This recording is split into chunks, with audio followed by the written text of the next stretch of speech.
The magical dragon tries to summon a goddess with miraculous beauty and healing powers. However, instead of the goddess, Kim Ohjin appears. Disoriented and confused, he assumes he must be dead and starts recalling his past life. The grueling years in vet school, frequent scoldings, finally earning his veterinary license, and then enduring 3 years of underpaid work while caring for abandoned pets. After endless struggles, our protagonist manages to open a small clinic, but it barely survives. Customers are non-existent, and even the lights on his signboard have gone out. One night, as Ohjin lies in bed reflecting on his miserable situation and overwhelming debt, he hears a strange sound. Before he can react, our boy suddenly finds himself in a cave surrounded by treasures and a radiant summoning circle. Convinced he's ended up in hell, he demands to know why he's been brought there. The dragon explains it summoned him to treat its pet. Expecting a terrifying monster, our hero is stunned when the dragon opens its claws to reveal a small, weakly sleeping fruit bat named Catless. Observing the frail, dehydrated bat, Ohjin immediately snaps into professional mode, asking about its name, symptoms, and how long the dragon has cared for it. Proudly, the dragon says he has owned Catless for a week, ever since keeping pets became popular among dragons. Remembering his disdain for those who adopt pets on a whim, our protagonist asks if Catless has been eating properly. The dragon confidently replies that he feeds it fresh animal blood, assuming the bat has a refined palate. Dumbfounded, Ohjin lowers his head in disbelief, recognizing this as his least favorite kind of owner, those who know nothing about their pets. Frustrated, he informs the dragon that fruit bats don't drink blood, only vampire bats do. Catless, he explains, has been starving for a week. Embarrassed, the dragon admits it's his first time keeping a bat. Ohjin scolds him for not researching beforehand and points out that the cave's freezing temperature could be fatal if the bat wakes from hibernation. The dragon protests that he is an ice dragon, but our boy sternly insists that this environment is still unsuitable for a bat. Feeling remorseful, the dragon lowers his head and apologizes to Catless, promising to get fruit right away and return the bat to its original home. Grateful for Ohjin's help, the dragon offers to grant him a wish as a token of thanks. He jokingly asks to be reincarnated as a rich Arab prince or a villainous heir. Perplexed by the odd request, the dragon removes his necklace and gives it to Ohjin,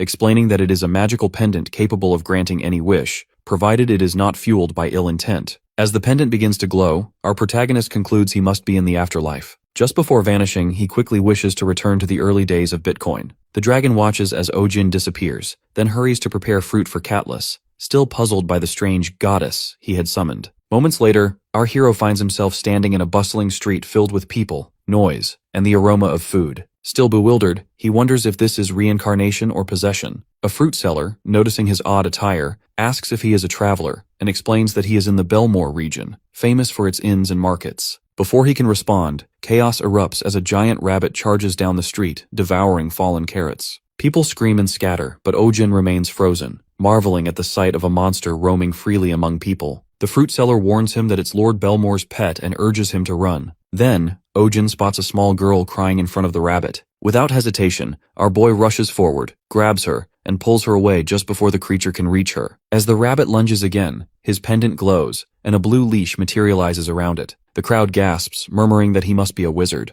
The fruit seller, clutching her sister, remarks that our protagonist doesn't look like an ordinary traveler. Lord Belmore soon arrives, furious to see his pet restrained. Ohjin explains that the rabbit nearly attacked a child, but Belmore refuses to believe it. Losing patience, our hero snaps that the worst pet owners are those who ignore their pet's faults, warning that the rabbit's bite could easily crush a skull. The fruit seller and her sister exchange approving glances at his candor. Examining the rabbit more closely, Ohjin notices its ears and realizes it's a domestic rabbit suffering from stress and overfeeding. When he questions its behavior, Belmore admits that the rabbit, Elizabeth, often pulls out her own fur. Ohjin explains that such stress could be fatal and advises against taking her into crowded places. When Belmore asks about exercise, our boy suggests letting her move freely at home and discourages spoiling her. Shocked and ashamed, Belmore tears up, admitting that people ridicule him for raising a rabbit, but Ohjin clearly understands animals better than anyone else. Belmore summons his butler, gives Ohjin a pouch of coins, and asks him to check on Elizabeth from time to time. After apologizing to his pet, he leaves with her, while our protagonist mutters under his breath that he won't be visiting this place again. Suddenly, people gather around, cheering and praising Ohjin's bravery. The fruit seller thanks him for saving her stall and offers him a discount, but when our hero explains he has no money, she points to the pouch. Opening it, he discovers gold coins and bites one to confirm it's real. Realizing it is, our boy smiles faintly, thinking that perhaps he can finally open another clinic here and pay off his debts from the human world. Ohjin thanks all the interviewers who have come for the job selection and, half amused, remarks that he hopes one of them will be chosen. He then announces it's time to begin the interview, calling it a game of life and death. Briefly, our protagonist's thoughts drift to Lord Belmore, who had generously offered land and money when Ohjin decided to settle down in this new place. Thanks to that support, the second branch of his pet clinic opens without trouble. Lord Belmore even prepares a shop for him, though it's oddly stocked with rabbit supplies. Still, our boy doesn't mind. After all, it's free, and his connection with Belmore already seems invaluable. Business soon takes over Ohjin's days, but he realizes he knows very little about this world, especially about the dragon who brought him here. That creature had promised to send him home, only to abandon him in this strange land. Determined to find answers, our hero decides to post a notice outside his new shop,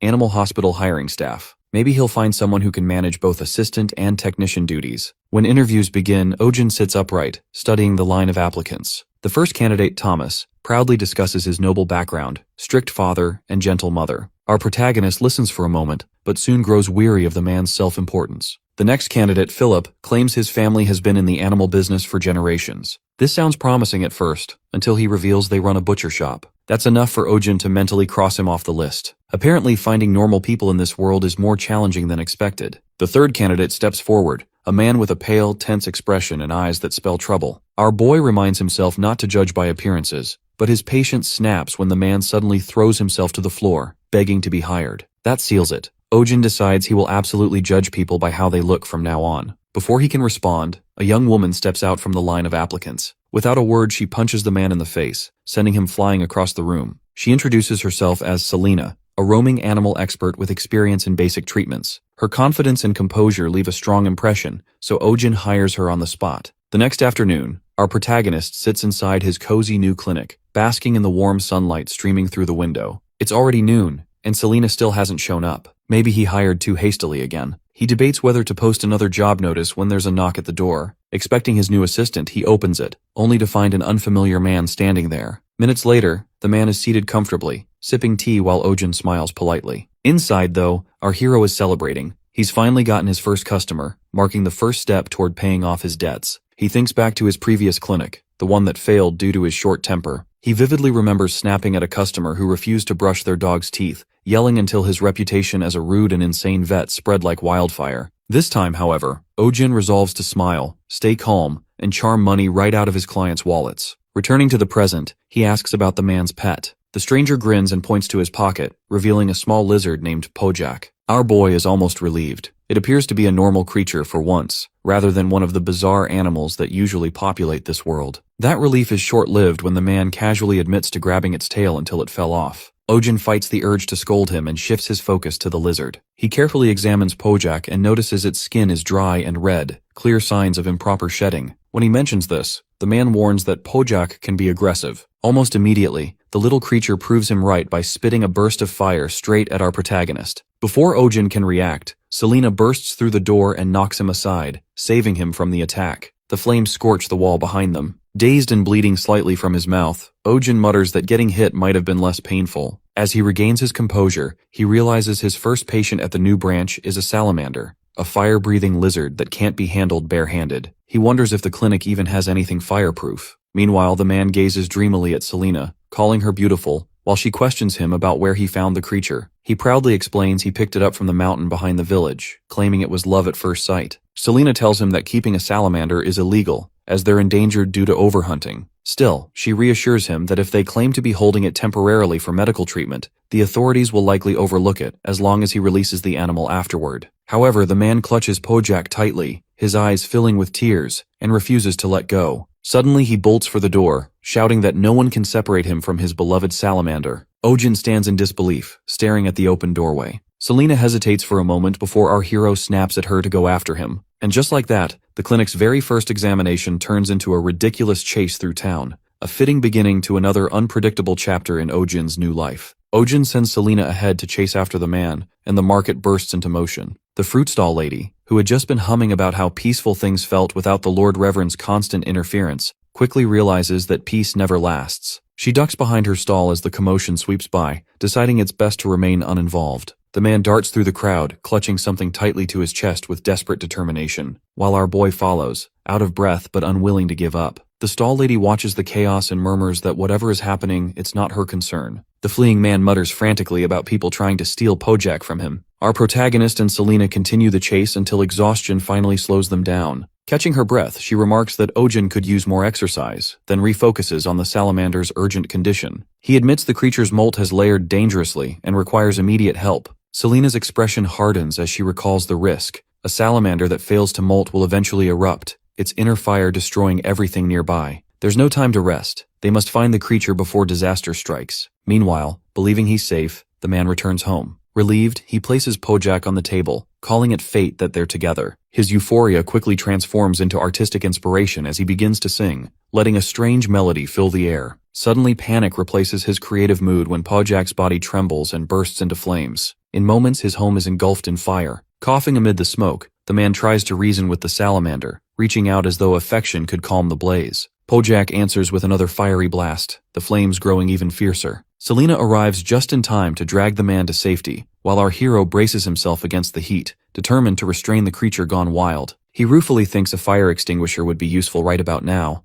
then his pendant glows. When the light fades, Ohjin finds exactly that in his hand. There's no time to question this miracle. He rushes forward, dousing the flames until the salamander's resistance fades and the room falls quiet, save for the faint hiss of steam. As the fire dies away, Selina checks their surroundings. The man sits amid the ruins, muttering that the rampage must have been caused by the failed molt. He insists he'll care for Pojak better next time, his tone clinging to misplaced affection. Our protagonist regards him quietly, wondering if the man has any idea what true care means. Love without understanding, Ohjin thinks, is just selfishness dressed up as devotion. Later, in the forest, Pojak has finally molted. Selina notes how much livelier it looks, while our boy stares at its size in disbelief. The man gazes at the salamander with bittersweet pride, murmuring that it's time to let it return to the wild. He watches as Pojak disappears among the trees, whispering promises of care and remembrance that no creature could possibly understand. Ohjin rolls his eyes at the sentiment, thinking this will only bring more trouble, but the man barely notices. In his own mind, this farewell is noble. The moment unexpectedly turns tender as Pojak pauses on a distant rock and releases a massive fireball into the sky. The flames bloom into radiant fireworks, painting dusk in brilliant color. The man stares upward, overcome with emotion, while our protagonist quietly acknowledges that the treatment, at last, is complete. Days later, the same man reappears in the town square, now calling himself Roisha. He plays guitar beside the fountain, children dancing around him as he sings an eccentric tune about Ohjin's adventures. The song spreads like wildfire, lifting the spirits of everyone who hears it. Selina observes from afar, half amused, while our hero stands beside her, unimpressed, but faintly curious. When he notices people talking about bringing their pets to him, Ohjin even finds himself praising Roisha's singing. Soon after, the consequences arrive. Outside Ohjin's pet clinic, a crowd forms so large it blocks the entire street. Dozens shout his name, demanding treatment and desperate for attention. Our boy sits frozen, realizing his quiet days are over. Selina, eyeing the endless line, mutters that she might as well resign. Amid the clamor and confusion, Ohjin realizes their little clinic has, quite accidentally, become the busiest place in town. It's a regular morning. Birds chirping outside Ohjin's clinic as a long line of people gathers at the door. He finishes examining a patient and lets them know the session is over, advising a follow-up to check progress. Selina stands beside him, commenting that at this rate he'll become a corpse before next week and should earn while he can. Our boy calls for the next patient, reflecting on how it's been 2 months since opening and the second clinic is thriving,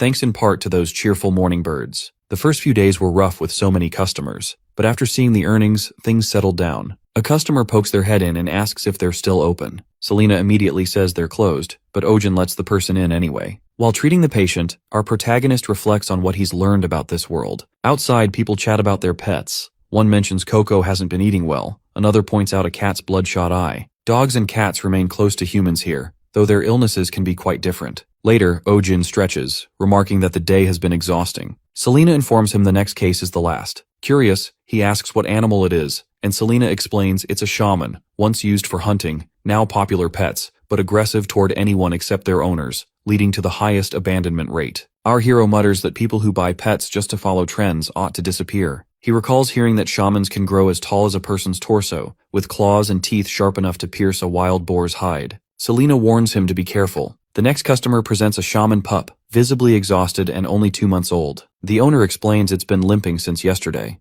Ohjin examines the leg, noting a puppy this age should have healthy joints. Checking the paw, he finds a thorn lodged in it, removes it with tweezers, disinfects the wound, and assures them it will heal. The little shaman wobbles around, and our protagonist watches quietly while Selena glances over, mildly curious. As the owner leaves, Ohjin sighs in relief, saying the day is finally over. Selena observes that he looked happy. He seems puzzled when she asks whether it's because the puppy was cute or because his shift has ended. Selena teases that it's rare to see him happy for reasons other than money. Ohjin replies that none of today's patients were seriously injured and explains that the hardest part of being a vet is seeing sick animals. The more he cares, the more it hurts, so he tries to remain detached. His thoughts wander to a customer from his old world, someone who left their pet for an extra month while vacationing. Our boy recalls greeting them sharply and realizes that since then, he started scolding guardians more often. As closing time approaches, Selena notes it's getting dark. Ohjin mentions the large number of customers and urges her to move faster before sunset. Suddenly, the same man from the interview appears outside, calling for help. Ohjin turns to Selena, asking if she can handle exorcisms. She responds that maybe she could, if physical attacks actually worked on spirits. The man bursts in, grabs our protagonist, and drags him out through the window, leaving Selena speechless. Later, in the forest, Ohjin lies on the ground while the man apologizes repeatedly, insisting he didn't expect our hero to be so out of shape that he couldn't climb a hill. Ohjin demands to know who he is, realizing this isn't a ghost. The man introduces himself as Schwein, an administrative civil servant for the territory, and explains he brought our protagonist there after hearing about his talent for calming the Lord's rabbit. Schwein asks him to catch a stray dog.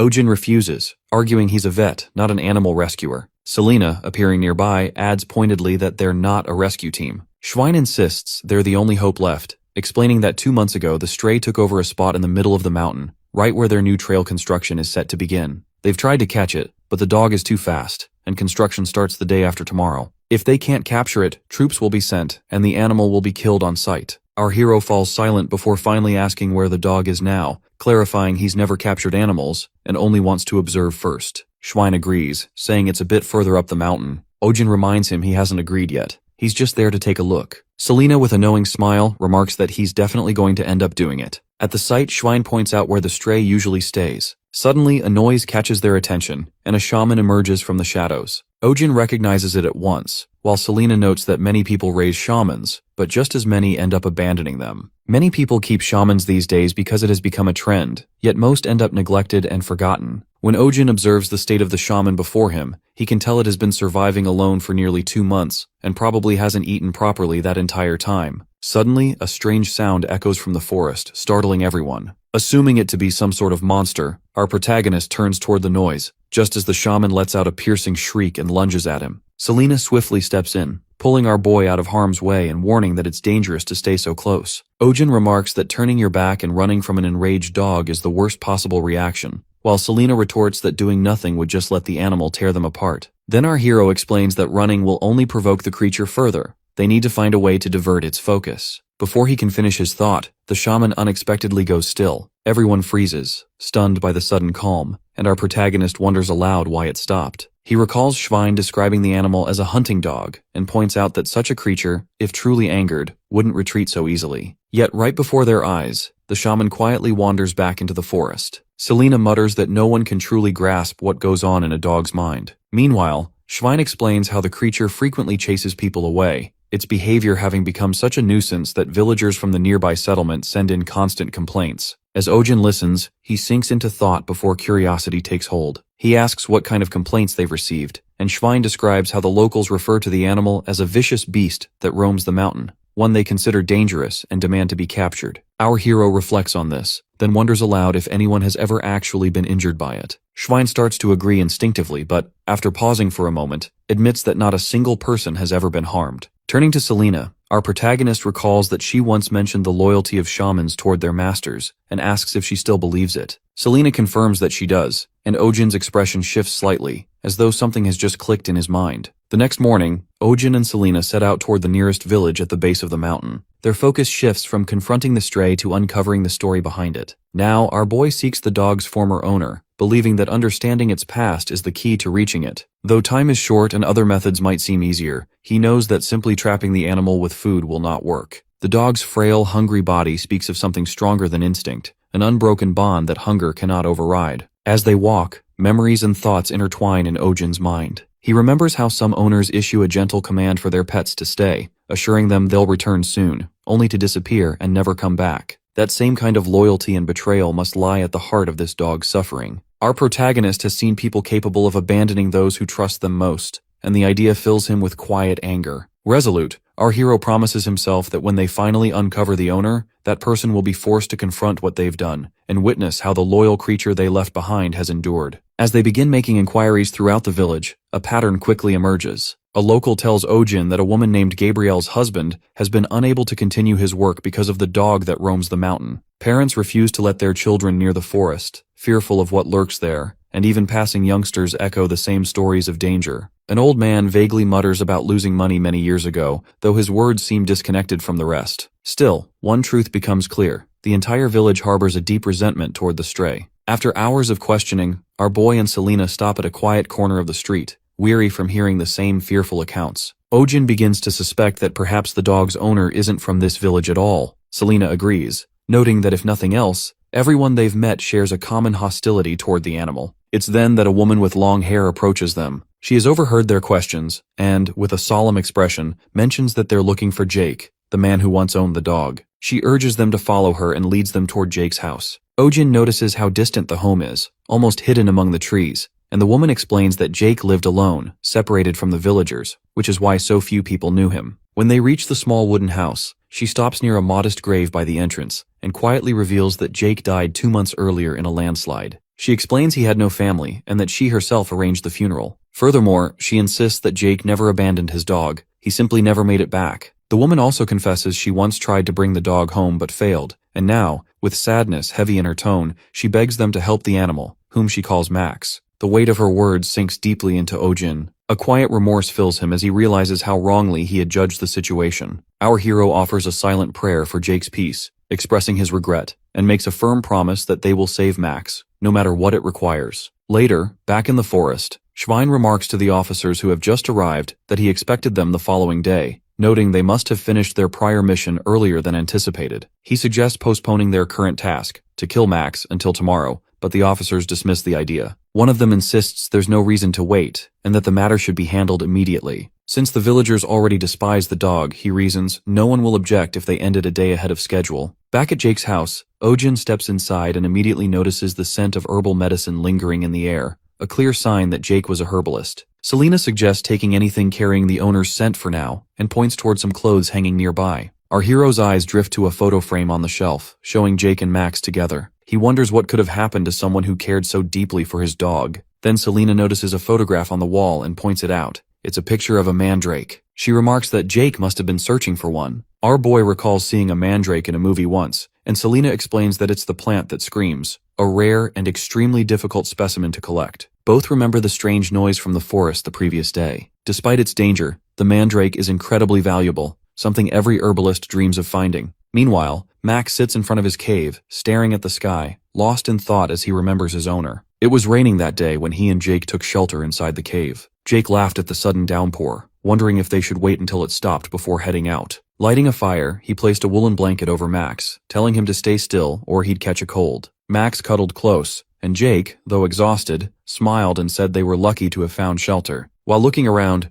Jake noticed a plant growing near the cave wall. Recognizing the shape of its leaves, he realized it was a mandrake. Astonished, he admitted he never thought he'd see one outside of books. Excited, he decided to return home to get his gear, telling Max to wait and promising he'd be right back. Max barked softly, but Jake reassured him it wasn't far. Smiling, he stepped out into the rain. Then, a sudden landslide of massive rocks came crashing down, killing him instantly. Time passed. The fire in the cave died out, but Max continued to wait faithfully. The next week, some tourists passed by. One of them noticed the dog had been there for a while. They assumed he'd been abandoned and, feeling pity, decided to feed him. But when they approached, Max shrieked and backed away in fear, driving them off. Startled, the tourists left, muttering that the dog was dangerous and that it was no wonder the owner had left it. Max returned to the cave and sat again, waiting for Jake, unaware he would never return. In the present, as Max recalls Jake, the officers approach. One suggests there's no need to rush since it's getting late. They should head to the lodge soon. Standing before Max, they ready their tranquilizer darts, enough to take down a shaman. Schwein pleads with them to wait 1 more hour, explaining that he's hired someone to help rescue the dog. From what Schwein has seen, Max has never hurt anyone and is simply a dog with a story. The officer, unmoved, says they aren't there to listen to a dog's story. Their job is to protect the residents, and that's all that matters. As he raises his gun and aims, Max pants heavily. Just as the officer is about to pull the trigger, Selena and Ohjin arrive, stopping him. Selena insists they must rescue the stray, not harm it.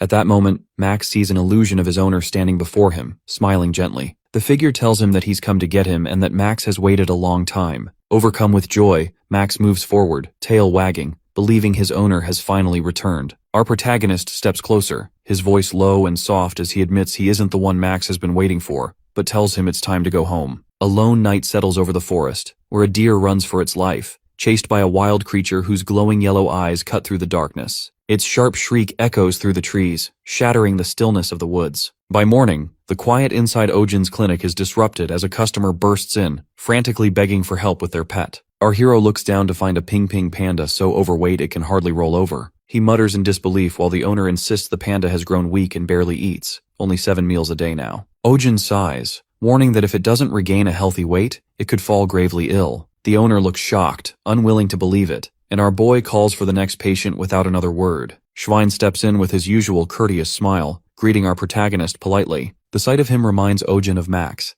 the dog that once came down from the mountain after losing his owner. Max had lingered for days by his master's grave, unable to accept Jake's death, pitied by everyone in the village until he finally opened up to the one who visited and cared for him, Schwein. When Ohjin asks what brings him there and if something has happened to Max, Schwein denies it and instead reveals a mandrake plant from his bag. Selena notices something odd about it. Its root is exposed above the soil, unlike most mandrakes that prefer to stay buried deep. Schwein explains that Jake, before his passing, had discovered the mandrake and decided to keep it as a memento. Yet, when they tried to replant it, the mandrake kept forcing itself out of the ground, screaming endlessly day and night until everyone in the village was forced to wear earplugs. Some even suffered ruptured eardrums. Selena mentions that such behavior can happen, as mandrakes are known to be temperamental about their surroundings. Schwein sighs that the plant has become impossible to manage, noting that it is quiet now only because it is asleep, but once it wakes, chaos begins. He pleads for Ohjin to take it. Our protagonist refuses, insisting he treats animals, not plants, and that anything that screams can't even be considered one. Schwein insists it is neither plant nor animal but something far worse, a demon. Ohjin retorts that if that's the case, the church would be a better place to take it. Before another word is exchanged, the mandrake stirs. Schwein panics, shouting that it's waking and hastily leaves it behind, fleeing the clinic with his companions before our hero can stop them. Frustrated, Ohjin curses after them, muttering that he's seen people abandon many things but never a plant. Selena quickly covers the mandrake with a glass shield and reminds him that mandrakes are valuable herbs. Every part of them, from leaf to root, can revive the dying. Our boy grumbles about their worth if they can't be controlled. Suddenly, the mandrake opens its eyes. Selena warns him to cover his ears before it screams, fearing for their eardrums. Ohjin, panicking, complains about his missing noise-canceling headphones and braces himself. But instead of screaming, the mandrake smiles. Confused, he watches as Selena studies its behavior. She realizes it seems to like him and asks him to take out his necklace. As soon as he does, the mandrake's eyes widen and it begins dancing with joy. Our protagonist can hardly believe it, while Selena laughs, saying it looks as happy as a sunflower toy she once saw. He mutters about how disgusting that comparison sounds, but Selena simply tells him to raise it in his room for now. Despite his protests, he ends up doing just that. Later that night, a loud knock wakes our hero. Half asleep, he complains that night visits cost extra until a woman rushes in with a wounded dog bleeding heavily. Seeing the deep gashes, our protagonist mutters that the injuries are too severe to stop the bleeding. Selena reminds him that mandrake leaves have strong clotting properties, and at his instruction, she approaches the plant. The mandrake watches her suspiciously, so she hesitates, suggesting Ohjin should ask it himself. He grumbles at the absurdity of asking a plant for permission, but does it anyway. As soon as he asks for a leaf, the mandrake smiles, dances, and hums softly. Though baffled, our boy takes the leaf and manages to stop the bleeding, saving the dog's life. The woman weeps with gratitude as our protagonist yawns and tells her to return for follow-up care before heading back to bed. Only half an hour later, another urgent knock disturbs his rest. This time, a man stands at the door with a mauled deer in his arms, begging for help. The animal's body is covered in brutal wounds, and Ohjin grimly notes that they aren't from hunting, but from someone who seemed to enjoy the cruelty. He mutters about a psychopath being responsible, confusing the villagers, who ask if that is some kind of new monster. When a little girl quietly explains that it is Baron Doyle's pet wolf who does such things for amusement, our protagonist's disbelief turns into outrage. He curses the noble, demanding to know how such behavior is allowed, shouting about the lack of animal protection laws. The villagers remind him that the Baron is untouchable, a noble. Our hero rails against the injustice, shouting about freedom, law, and democracy, concepts the others have never even heard of, until Selena reminds him to focus on treating the deer. A week later, chaos erupts outside the clinic. A large crowd gathers, all shouting for the doctor to save their pets. Exhausted and overwhelmed, Ohjin joins the uproar, ranting that he can't live like this anymore and calling for a class revolution. Our boy leads the crowd toward Doyle's mansion, chanting accusations against the Baron and demanding justice for the abused animals until the Baron's guards arrive. When they ask for our protagonist, he mutters that their intelligence is scarily fast and steps forward, claiming his name. To his surprise, the guards bow and respectfully escort him to the castle. Inside, he finds a massive blood-fanged wolf lying on the floor, gravely wounded. Baron Doyle stands beside it, desperate, begging Ohjin to save his beloved pet, promising anything in return. Our hero and Selena stand frozen, stunned by the sight of the very creature that had caused so much suffering. After a week of beast attacks, the townspeople gather, whispering about a magical creature spotted in the western forest. Rumors spread that the banished wolf has been killed and a giant man-eating monster now stalks the woods, attacking people after preying on animals. Fear sweeps through the crowd. Some believe the village is doomed and talk of fleeing to the lower settlement. Others insist there's no need to worry since Baron Doyle has launched a monster subjugation operation. They mention a massive trap set in the forest and soldiers patrolling day and night. The villagers praise the Baron as dependable, convinced they live safely under his protection. Our hero listens, fully aware the truth is quite different. He recalls seeing the Baron weeping and shouting for his men to catch the monster that attacked his child, while his servants worked to calm him and quietly handled the situation. To Ohjin, the scene resembles media manipulation from his own world. Selena stands beside him, noticing the wary look on his face. Our protagonist reflects that most of the injured animals brought to the clinic were attacked near the eastern forest, close to the village, while the incident with the Baron's wolf happened deep in the west. Despite this, the Baron's men continue to focus their search on the western woods, ignoring the east entirely. Selena finds it suspicious as well. The villagers rarely set foot in the western forest, a place rumored to be haunted. As they discuss, a man from the glass workshop calls them inside, announcing that the items Ohjin ordered, the syringes, are ready. They are mouth-blown, reinforced glass mixed with albarium powder, resistant to heat and shock. Our protagonist examines them, impressed by the craftsmanship, calling the technology remarkable and marveling that they are handmade. The craftsman confides that the process was difficult and insists he cannot make more. Ohjin pays him generously, establishing a partnership despite the man's reluctance. Gradually, the clinic fills with several new pieces of equipment. Renovations begin, and Selena inspects the layout, surprised by the organized, modern structure. Our boy thinks to himself that this finally feels like a real hospital. One day a man enters carrying bundles of herbs. He presents a variety with fascinating effects. Some induce sleep when consumed or inhaled, others relieve stomach pain or prevent coughing, and one herb has antiseptic properties. Ohjin examines them in disbelief, finding their effects extraordinary, some even rumored to treat fatal diseases. He mutters that nothing like this exists even in his world, while Selena mocks his skepticism. Suddenly, a girl dashes in, calling for Ohjin to come quickly because the monster has been caught. In the forest, soldiers, hounds, and Baron Doyle stand gathered around the shattered trap, a roaring sound echoing through the trees. The soldiers push forward, claiming the monster is cornered. As our hero approaches, the creature's shadow appears, only to reveal a small cat, crying angrily. Everyone falls silent. The soldiers hesitate, noting it looks like an ordinary street cat, but the Baron insists it is the very creature that terrified his wolf, pointing to its claws and teeth as proof of its evil nature. Ohjin realizes the soldiers are serious as they throw a net over the cat. The animal struggles and cries as the Baron laughs, ordering it to be burned. Our protagonist objects, but the Baron demands the cat be dragged alive for public execution. Watching the terrified animal, our hero is reminded of his own world, where a man once brought an injured cat to his clinic, explaining he used to feed it in the shopping district before someone hurt it. Ohjin had called such people demons, despising animal abusers above all else. Back in the present, the cat tears through the net, sending the soldiers into a panic as they shout to trap it again. Suddenly our boy gets an idea. He yells for everyone to cover their mouths and noses, then points at the cat's forehead. A scar shaped like the letter M glows faintly above its brow. He declares it the mark of a great demon, the one that brings global plague, the mark of Corona, the great pandemic. Ohjin declares the cat to be a demon,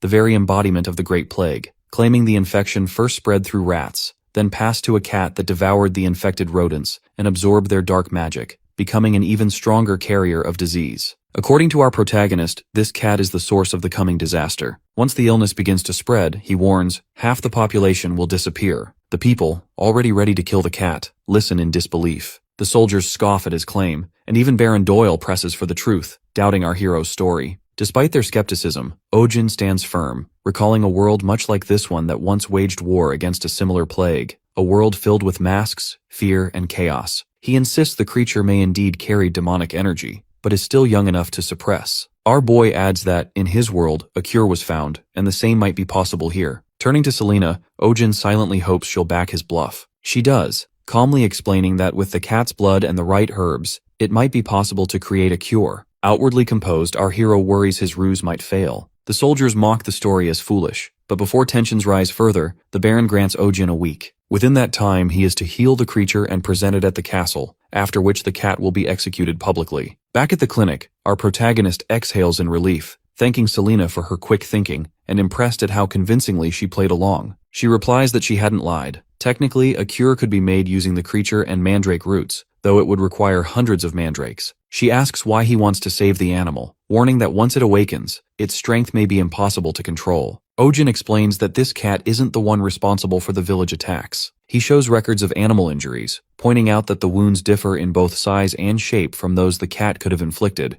The pattern suggests a completely different predator. Selena quickly realizes the truth. Magma, Baron Doyle's wolf, must have been the real culprit, and the cat merely defended itself. Our protagonist agrees, but finds it suspicious that the Baron, who once hid Magma's attacks, suddenly blames another beast and starts a public hunt. He suspects the hunt is simply a cover, with the cat as the true target. Selena observes that this would explain why the Baron wanted the creature captured alive rather than killed, and why he accepted Ohjin's shaky explanation so easily. The remark about his clumsy lie irritates our hero, but his attention soon shifts to the cat's wounds. The scar on its forehead isn't a normal injury, and old marks along its legs suggest long-term suffering. He resolves to uncover the truth about what this creature has endured. Selena watches him closely, realizing he isn't the greedy, indifferent vet she once believed him to be. There's a gentleness in the way he handles the animal, until our boy suddenly hugs the cat, burying his face in its fur and calling it soft and warm. The scene erases Selena's old impression, convincing her that Ohjin is simply insane, while the nearby mandrake smolders with jealousy. The next morning, eerie cries echo from outside the clinic. Townsfolk gather, whispering in awe and fear about the strange sounds. Rumors spread rapidly, claiming our hero is battling a demon and purifying the source of the plague. Within hours, public opinion transforms him into a legend, a wizard from another world. The crowd chants his name, hailing Kim Ohjin as the Great Wizard. Inside, unaware of the growing commotion, our protagonist tries to feed the cat, only to have it scratch his face again. The creature's temper irks him, but he notices it appears smaller than before. Selena points out that its size and weight have both decreased over the past 3 days, and she speculates it might be losing demonic energy. Ohjin concludes it's simply starving. Hunger is fueling its anger, burning away energy and deepening its hunger in a vicious cycle. As our hero wishes for the demonic snack known as Koro, a sudden pain grips his chest. The dragon's necklace around his neck glows, releasing light that solidifies into a familiar chocolate-like treat. The snack shoots straight into the cat's mouth, and it starts chewing happily. Ohjin, relieved, continues feeding it with growing affection, while Selena watches in silent disbelief. As the cat eats, the scar on its forehead begins to glow faintly. Selena freezes, suddenly realizing everything makes sense. The creature before them was never just a cat. Monoceros, the horned lion, once reigned as a mythical beast during the era when dragons vanished and mana surged across the world. Revered as sacred, their horns blessed barren lands with water and turned darkness into light. Their hearts held the miraculous power to generate mana, and the horn on their foreheads served as a divine channel through which that energy flowed. Yet, those who dared touch them met inevitable death. After the great mana famine, their kind dwindled, forcing them to disguise themselves as smaller creatures to survive. Though weakened, they never lost the pride of their divine lineage and could never be tamed by mortals,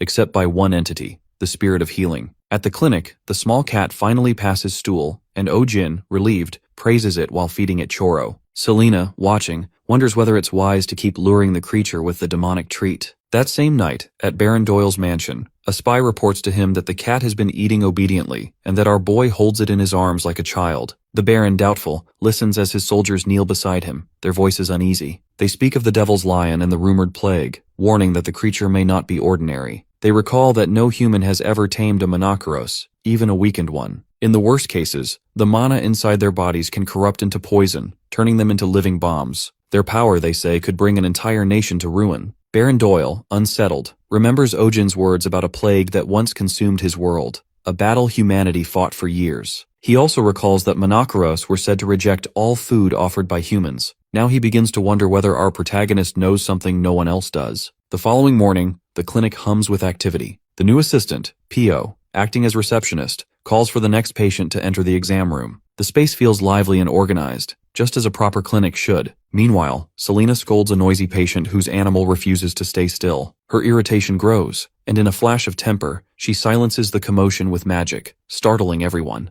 Ohjin watches, horrified as she repeats her spell on another customer, creating chaos inside the clinic. Then, without warning, Selena requests a sudden half-day leave and disappears. Again. Later, our protagonist discovers her handwritten note declaring her absence without leave. The sloppy calligraphy only fuels his frustration. He rants that even real veterinarians wouldn't act so unprofessionally. Desperate for help, that's why he calls on Pio, a nearby acquaintance, to fill in temporarily. To his surprise, Pio proves exceptionally capable, handling clients, lifting supplies, and maintaining order with cheerful diligence. Her work ethic impresses our hero so much that he starts considering her for a permanent position. Amid the busy day, Ohjin notices something odd. The clinic, normally filled with animal noises, has suddenly fallen silent. The next morning, the mystery reveals itself when a familiar patient returns. Ping Ping the hamster. Ohjin stares in disbelief. The creature that once weighed barely half a kilogram now appears 10 times larger, nearly the size of a small dog. He wonders aloud if it's turned into a panda. The owner corrects him, calling it a flopper dog. Only then does our boy realize that in this world, hamsters go by a different name. The owner, puzzled by his reaction, asks if he knows what a flopper is. Ohjin tries to cover up, but Pio steps in smoothly, explaining that he comes from another world, which is why he uses different terms, and why his medical knowledge surpasses local understanding. Flattered, our protagonist listens as the owner concludes that he must have studied abroad. Proud and amused, he immediately hires Pio as a permanent staff member. Turning back to Ping Ping, Ohjin examines its oversized body. The creature appears healthy, though its unusual color and size raise questions. He speculates it may have absorbed some sort of growth magic. As he observes, the cat beside him grows visibly jealous and leaps toward the hamster. The moment it makes contact, Ping Ping splits into 3 identical copies. Everyone in the clinic freezes. Ohjin struggles to process what he's seeing, mentally protesting that it violates every law of physics he knows. The owner, overjoyed, hugs the 3 creatures, declaring that after years of loneliness, Ping Ping finally has a family. One of the smaller copies bolts across the room, triggering a chaotic chase through the clinic. The creature's tiny bodies make them impossibly fast, adding to the commotion. Selena suddenly returns, appearing out of nowhere. With effortless precision, she captures all 3, 2 in her hands and 1 between her teeth, and declares them to be bloops. When questioned about their origin, the owner admits he received the creature as a gift from his father, unaware of its true nature. Selena decides to keep them for observation, assuring the owner that no harm will come to them. Ohjin adds that the clinic never engages in unethical experiments, and that nothing happens without a guardian's consent, though inwardly he wonders why he's the one making moral speeches. Later that evening, Selena explains that bloops aren't natural creatures at all, but artificial beings created by a mad mage long ago. Our hero is astonished, realizing even this world has its own unhinged scientists. Selena insists the mage wasn't entirely evil, just misguided, and that his creations, though unstable, were never meant to harm. Ohjin comments that bloops were supposed to have vanished a century ago, and is surprised to encounter one after so long. Curiosity gets the better of him, and he casually asks Selena just how old she is. Before she can reply, a strange gurgling sound comes from the Skunja nearby. Our protagonist turns toward it in concern, only for a knock to interrupt him. From behind the door, a soldier's voice announces that Baron Doyle has arrived. As Lord Baron steps into Ohjin's clinic declaring that he'll bring out the monster, our protagonist is swept by quiet panic, torn between hiding the cat or helping it escape within the week. He hasn't had time to prepare. Every moment has been consumed by caring for the creature. Forcing a nervous smile, our hero greets the noble politely, his mind drifting to Selena, already gone and leaving him to face the mess alone. The Baron sits heavily, uninterested in pleasantries, refusing even the offer of tea and demanding to see the monster immediately. Ohjin hesitates, mumbling that the treatment isn't yet finished, but Baron coldly points out that if the clinic is still open, the cure must be complete. Our boy quickly invents a wild story.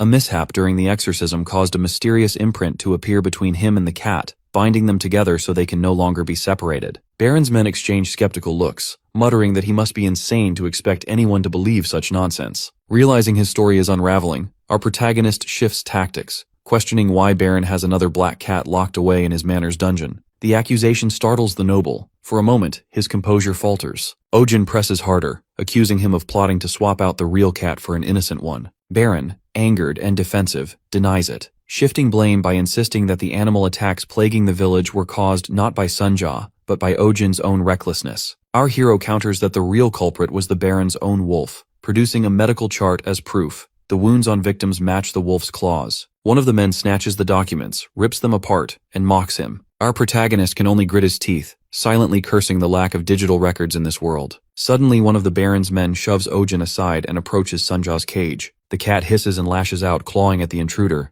Our boy's thoughts race. Summoning a steel carrier would reveal too much, and any hint of weapons could make things worse. He clutches the pendant around his neck, debating whether to risk using its power, knowing such a move could change everything. Before a decision is made, the door bursts open. Several elves enter, led by Selena and a tall man with long white hair. The newcomer's voice rings with authority as he commands everyone to stand down. Baron recognizes him at once, the insignia of the World Tree, the mana circle etched on his brow, all marks of Kallian, head of the Western Continent's Supreme Inspection Agency and guardian of the Etherian Order. Baron stammers a greeting, masking his unease with a sarcastic remark about the irony of such a sacred order appearing in a shabby clinic. Ohjin bristles at the insult but holds his tongue. Kallian announces that they have come in response to reports of an endangered divine beast. Our hero stares, briefly distracted by how unreal the elf seems, as if a movie character had come to life. It dawns on him this must be the reason Selena vanished for days. When she passes the cage to Kallian, realization strikes. Her faintly pointed ears had always been a clue. She too is an elf. Selena warns her superior to be careful, insisting the cat is dangerously fierce. Kallian begins an incantation, surrounding Sunja in a sphere of blue light. As the creature rises weightlessly, he examines the wound on its crown, noting it resembles the cross-section of a world tree branch, the mark left by a mana extractor, a device used to drain the essence of sacred beings. His calm demeanor fades into anger as he turns to Baron, demanding to know if he was the one who severed Sunja the Monoceros' horn. The noble trembles, protesting his innocence, then flees in panic when pressed further. Our protagonist watches in awe, realizing the power and influence of elves here even surpass those of the nobility. He can't help but feel exhilarated by the display. Kallian, meanwhile, remarks that only a handful of weapons could injure a divine beast and promises the truth will be uncovered soon. He thanks Ohjin for protecting the creature and announces that they will take the Monoceros under their care. Before they can act, Sunja's energy surges. The cat shatters the magical barrier, bolts forward, and buries itself in our hero's arms, pressing close as if terrified to leave him. The elves freeze in disbelief, a sacred being seeking comfort from a human. Sunja clings to Ohjin's necklace, body trembling. Kallian's gaze narrows as he studies the pendant, recognition dawning in his eyes. He murmurs to his companions that the rumors are true, and that the implications are greater than expected. Our protagonist feels uneasy under the scrutiny. It's the same look his university professor gave him before trying to recruit him for graduate school. Even Selena now watches him with unreadable eyes. After a pause, Kallian decides to entrust Sunja to Ohjin,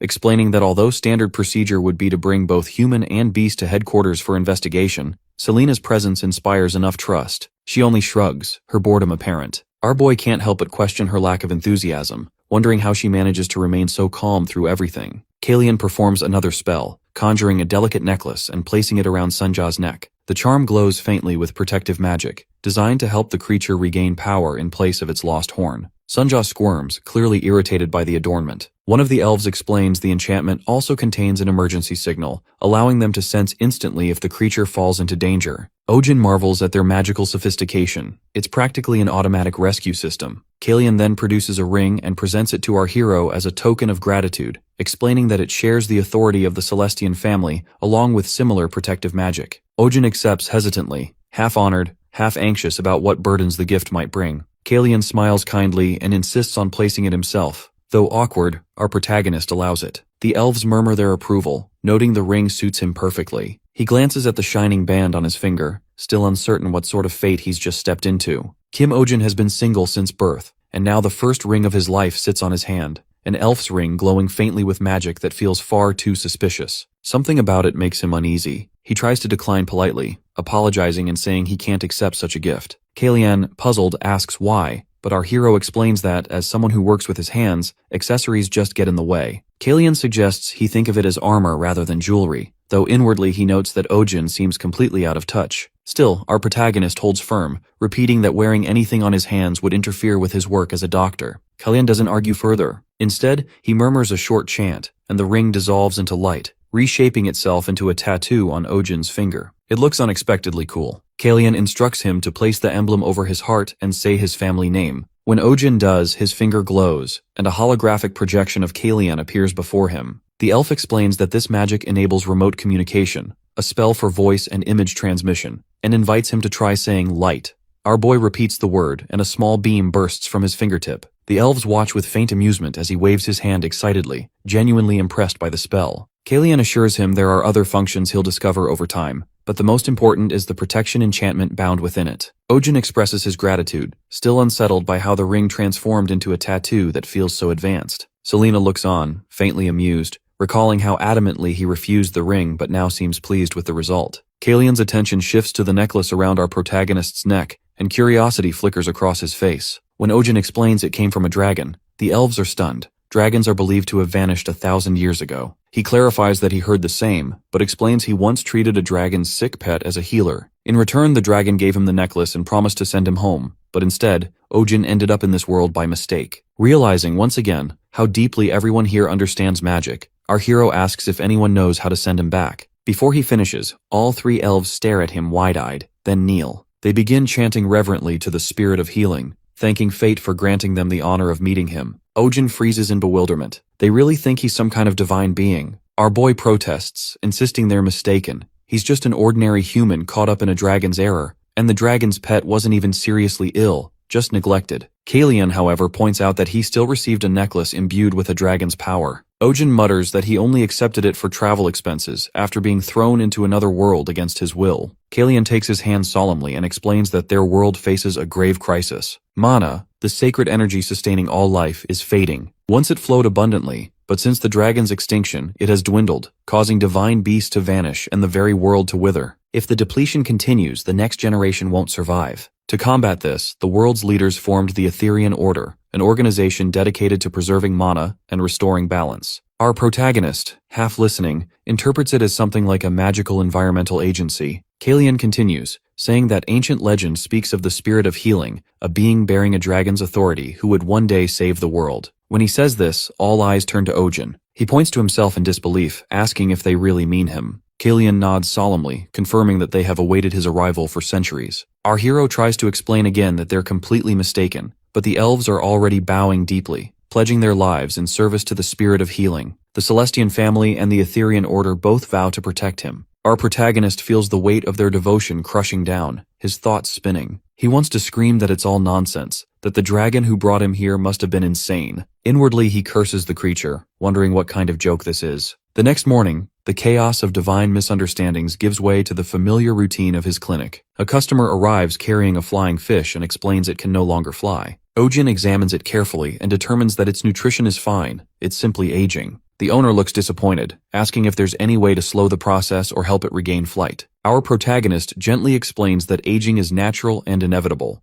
something that must be accepted. The owner hesitates, then confides that her bedridden father has loved flying fish all his life. He once raised several, but since falling ill, they've weakened one by one, and now only one, Lumi, remains. She was the mother's proposal gift. Decades ago, when her father asked her mother to marry him, he released Lumi into the night sky, her glowing fins sparkling like a star. Back then, flying fish could emit light as they soared, making them prized companions for festivals and celebrations. Listening, Ohjin thinks that proposing with a fish instead of a ring sounds tacky, while Selena explains it was once considered romantic. The owner smiles faintly, admitting it isn't anymore. She continues, saying that after her mother's passing, her father's health declined, and now he spends his days in isolation, caring for his remaining fish. Recently, the owner's father confessed that if Lumi loses her ability to fly, he'll have no reason left to live. Our boy recognizes the sorrow behind the story, like the last leaf clinging to a branch before winter. Selena, unmoved, casually suggests buying new fish, which shocks him with her lack of empathy. The owner, close to tears, begs our hero to heal Lumi, to save her father from despair. But our protagonist can only repeat that Lumi is perfectly healthy. She's simply growing old, and even magic cannot stop time. The owner insists that Lumi must fly again to save her father from dying. Despite Ohjin's explanation that Lumi is not ill, only aging, he senses just how dangerous emotional attachment can be. Even in this world, pet owners are deeply bound to their companions. Some refuse to eat until their pets recover, while others wish to die alongside them. Such emotions often cause more harm than good. Suddenly Kalian appears, urging Ohjin to make a promise. Before our protagonist can react, the scene fades, and he wakes up.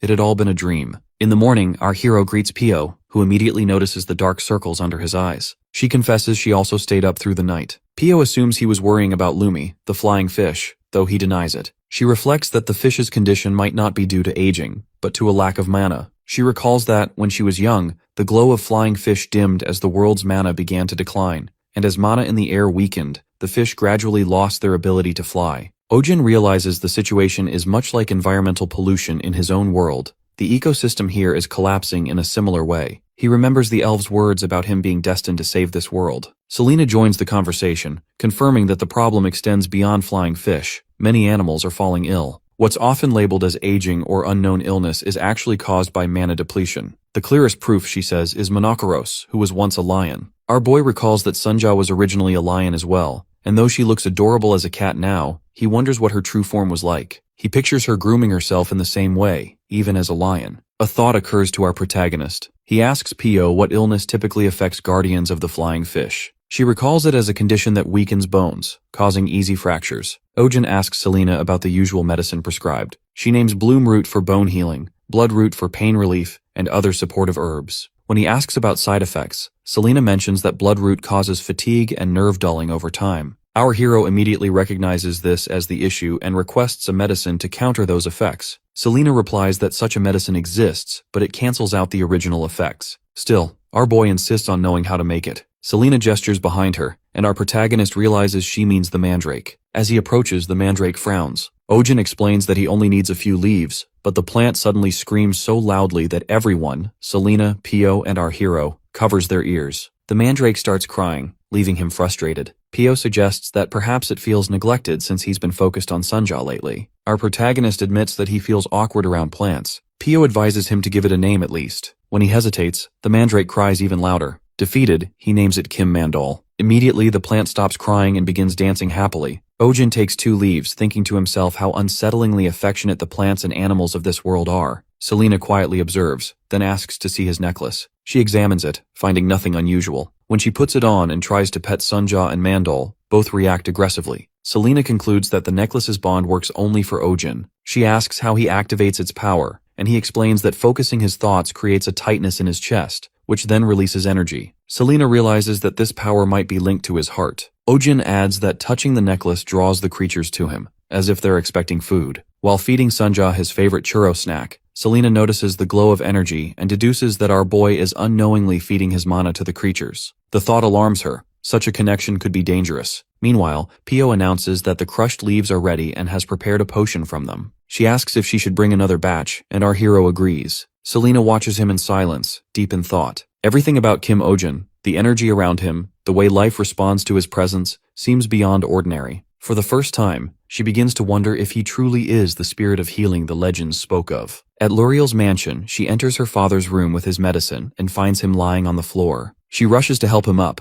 quickly realizing that he had tried to stand because Lumi wanted to stay near the window. Despite his frailty, he insists he's fine. Luriel worries that his weak bones make such movements dangerous, but he simply responds that his time is limited anyway. She protests, insisting his illness can still improve, yet he believes death comes not only from disease, but also from losing hope. Tears fall as she begs him to stop speaking that way, but he refuses. At that moment, Ohjin arrives with Selena, Pio, and the rest of his group, interrupting the emotional scene. He boldly declares that people die not from illness or fate, but from misinformation, incorrect prescriptions, bad habits, and a lack of proper care. Both Luriel and her father are startled by the sudden appearance. Our protagonist introduces himself and explains that Lumi's inability to fly isn't due to old age, but rather the side effects of the drugs her father has been taking. The father is confused, insisting he's the one taking the medicine, not Lumi. Our hero clarifies that flying fish still retain their aquatic grooming instincts. They clean the food or individuals they care about. Lumi, by grooming her father's hair and beard,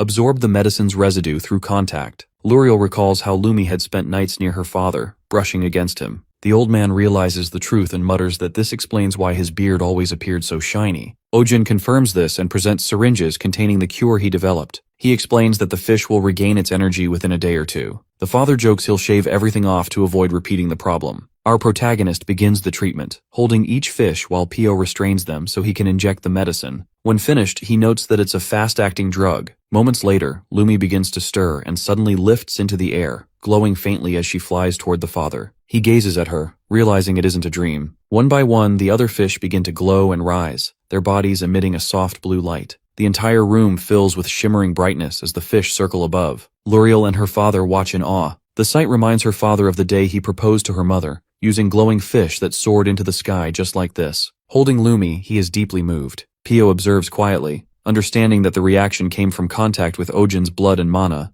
and realizing that he isn't ordinary. Selena reaches a similar conclusion, wondering if he's truly the one spoken of in the prophecy, the spirit of healing. Later, Selena meets with Kallian to discuss it. Kallian believes everything aligns perfectly with the prophecy, and asserts that Ohjin's bond with Monokeros is irrefutable proof. Selena questions his decision to give our protagonist the ring that does not belong to him, but Kallian insists that the original owner would have approved. He admits that rumors of the spirit of healing will soon spread across the world, and that they plan to use this to uncover the truth behind hidden forces rather than simply chasing enemies. Selena realizes this is why Baron Doyle was released, to draw out those working behind the scenes. Kallian reassures her that Ohjin won't be harmed, and points out that it's no coincidence she met him in this village. Selena recalls first seeing our hero when he subdued a giant rabbit in the village while wearing his mysterious necklace. Although she admits he is unique, she remains doubtful that he is the spirit of healing. Kallian tells her to keep watching, reminding her that the prophecy doesn't only speak of salvation, it also warns of the trials that must come before it. Another quiet morning unfolds at Ohjin's clinic. Inside, a blob known as the Bloop sits hunched on a leaf once again,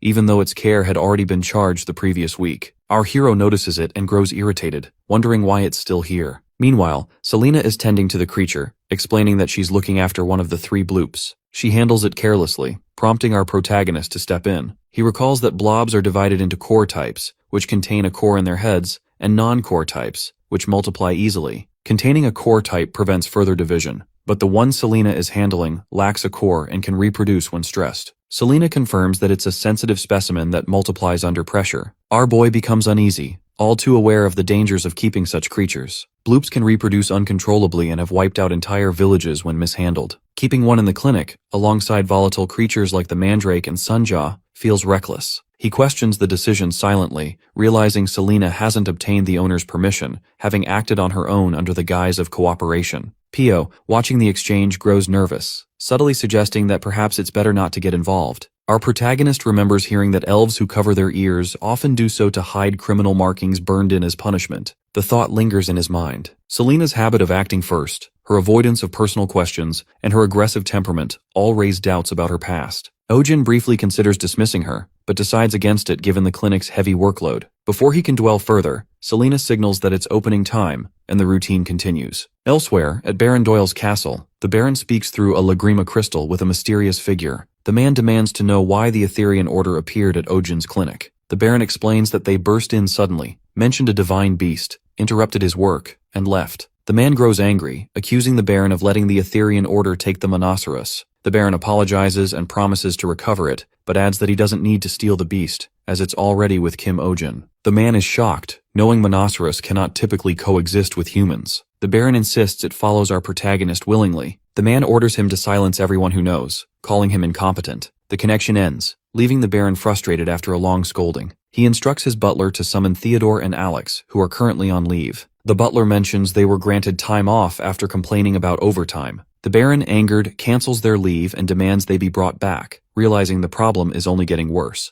Meanwhile, at the marketplace, rumors spread rapidly about the Etherian Order's appearance. Townspeople gossip about seeing the group in person and wonder why such a powerful order would visit a countryside clinic. Word circulates that they came because of a rare divine species. Some claim our hero is not just an ordinary doctor, but someone from another world. Others repeat tales of him subduing a mana-infused beast and taming a divine creature barehanded. Stories twist fact and fantasy until the entire town buzzes with speculation. As evening falls, the rumors take on a new tone. People begin calling Ohjin the spirit of healing, a figure once believed to be female according to ancient prophecy. Now they say the spirit is a man instead, and whoever gains his favor will rule the world. A woman with long pink hair discusses the rumor with a brown-haired companion, remarking that the prophecy's meaning might shift with this new interpretation. In the noble district of Montval, Adrian arrives at his clinic, expecting the usual bustle but finding the place silent. He comments on the emptiness and learns from the butler that no patients have arrived since morning. Suspecting Count Downey of interference, he vows to retaliate. His assistant quietly mentions that the drop in clients might be linked to a new vet clinic in Belmont,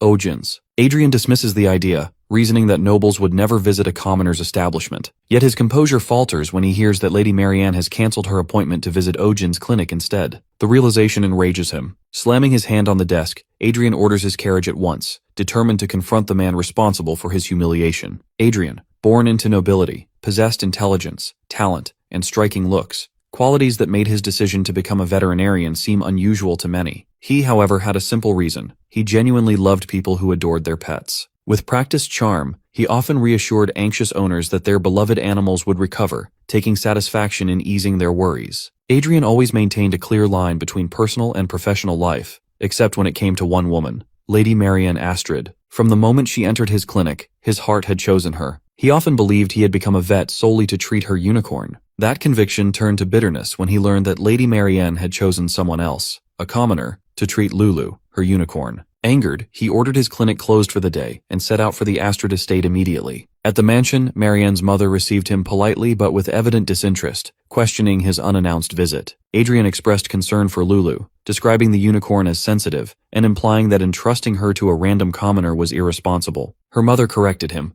Kim Ohjin, the new vet, was actually a woman. The revelation caught him off guard. She added that, though a commoner, our hero was said to be extremely skilled and so beautiful that people called her a fairy or a spirit. The idea unsettled Adrian, who began imagining what kind of woman could be compared to a fairy, perhaps a golden-haired angel or a mysterious dark beauty. His fantasies were interrupted when Marianne's mother admitted she had fabricated the story to test his reaction and promptly ordered the servants to escort him out. Humiliated but still defiant, Adrian insisted he was not obsessed with women, only devoted to Lady Marianne. His declaration only amused her mother, who had him thrown out anyway. Seated in his carriage, Adrian fumed over the insult and resolved to meet Kim Ohjin himself. He prided himself on understanding unicorns better than most, knowing that they judged people by scent, despised the smell of blood and sweat, and could be violent toward men. Unicorns adored cleanliness and pleasant perfume, and he believed his meticulous grooming made him uniquely suited to approach them. He recalled his own trials earning a unicorn's trust, and how his strategy of bathing twice daily and wearing the same perfume as their owner had worked wonders. He was certain that a stinky commoner, ignorant of perfume, would surely provoke Lulu's rage, providing him the perfect chance to intervene heroically before Marianne's eyes. The thought made him blush and laugh to himself, while his coachman silently pitied his delusions. When Adrian's carriage reached Belmore, he found a crowd gathered outside the clinic, murmuring in excitement at the sight of a unicorn. Confident that our protagonist was about to embarrass himself, Adrian prepared to enjoy the spectacle. That confidence shattered when he saw our hero calmly seated on Lulu's back, the unicorn utterly at ease. The crowd marveled, and Marianne herself admitted she had never seen Lulu allow anyone else to ride her. Adrian stood frozen, unable to believe the scene. He convinced himself there must be trickery involved, perhaps magic from the elf woman standing beside Ohjin. His suspicions crumbled when Lulu suddenly bit the elf's arm, leaving her stunned and silent. Ohjin immediately tended to the injury and ushered the crowd away, while murmurs spread among the onlookers. Determined not to retreat in humiliation, Adrian decided to spy on them. He spotted an open window and began climbing a nearby tree, recalling his academy days as a tree-climbing champion. From the window, he saw our boy treating the elf's bite wound, calmly applying herbs and wrapping it with an unfamiliar technique. Adrian's eyes narrowed at the strange crest glowing faintly on Ohjin's hand. Shock struck him as he recognized it, the symbol of House Celestian, the noblest of all elven families. He stared in disbelief, realizing that the so-called commoner vet bore the mark of the highest elven lineage. Ohjin notices a faint mark on Selena's hand while bandaging it, and quickly realizes that what he thought was a minor wound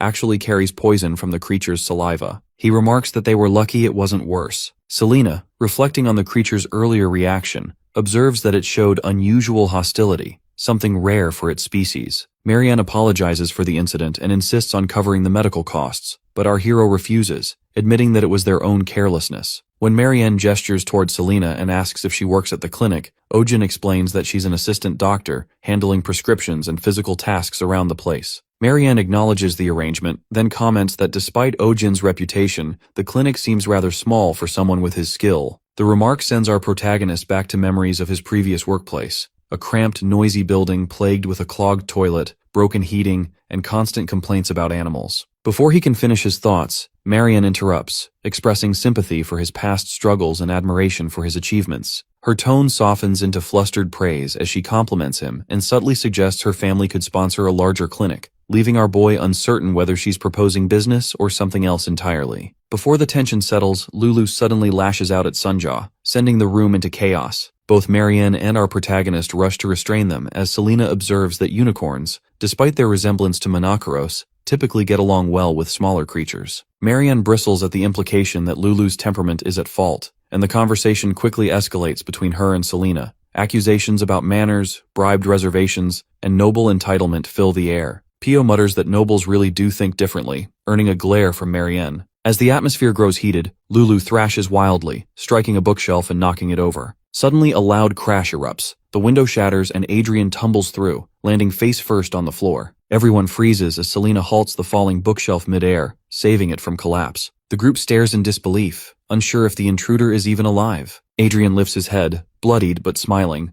and addresses Marianne with exaggerated relief. While Marianne stammers in shock, Pio demands to know who he is. Adrian introduces himself grandly as Adrian Heaven Crown, kisses Pio's hand, and declares his devotion to protecting all beautiful life. Ohjin stares at him, inwardly appalled by the theatrical entrance and pretentious tone, comparing Adrian to an overly dramatic influencer. When asked why he entered through a window, Adrian responds indignantly, insisting he is Lulu's primary physician and accusing our protagonist of mistreating her. The accusation quickly turns into an argument. Ohjin insists Lulu is fine, while Adrian calls him an unqualified fraud and even brands him a cyber-hooking bastard.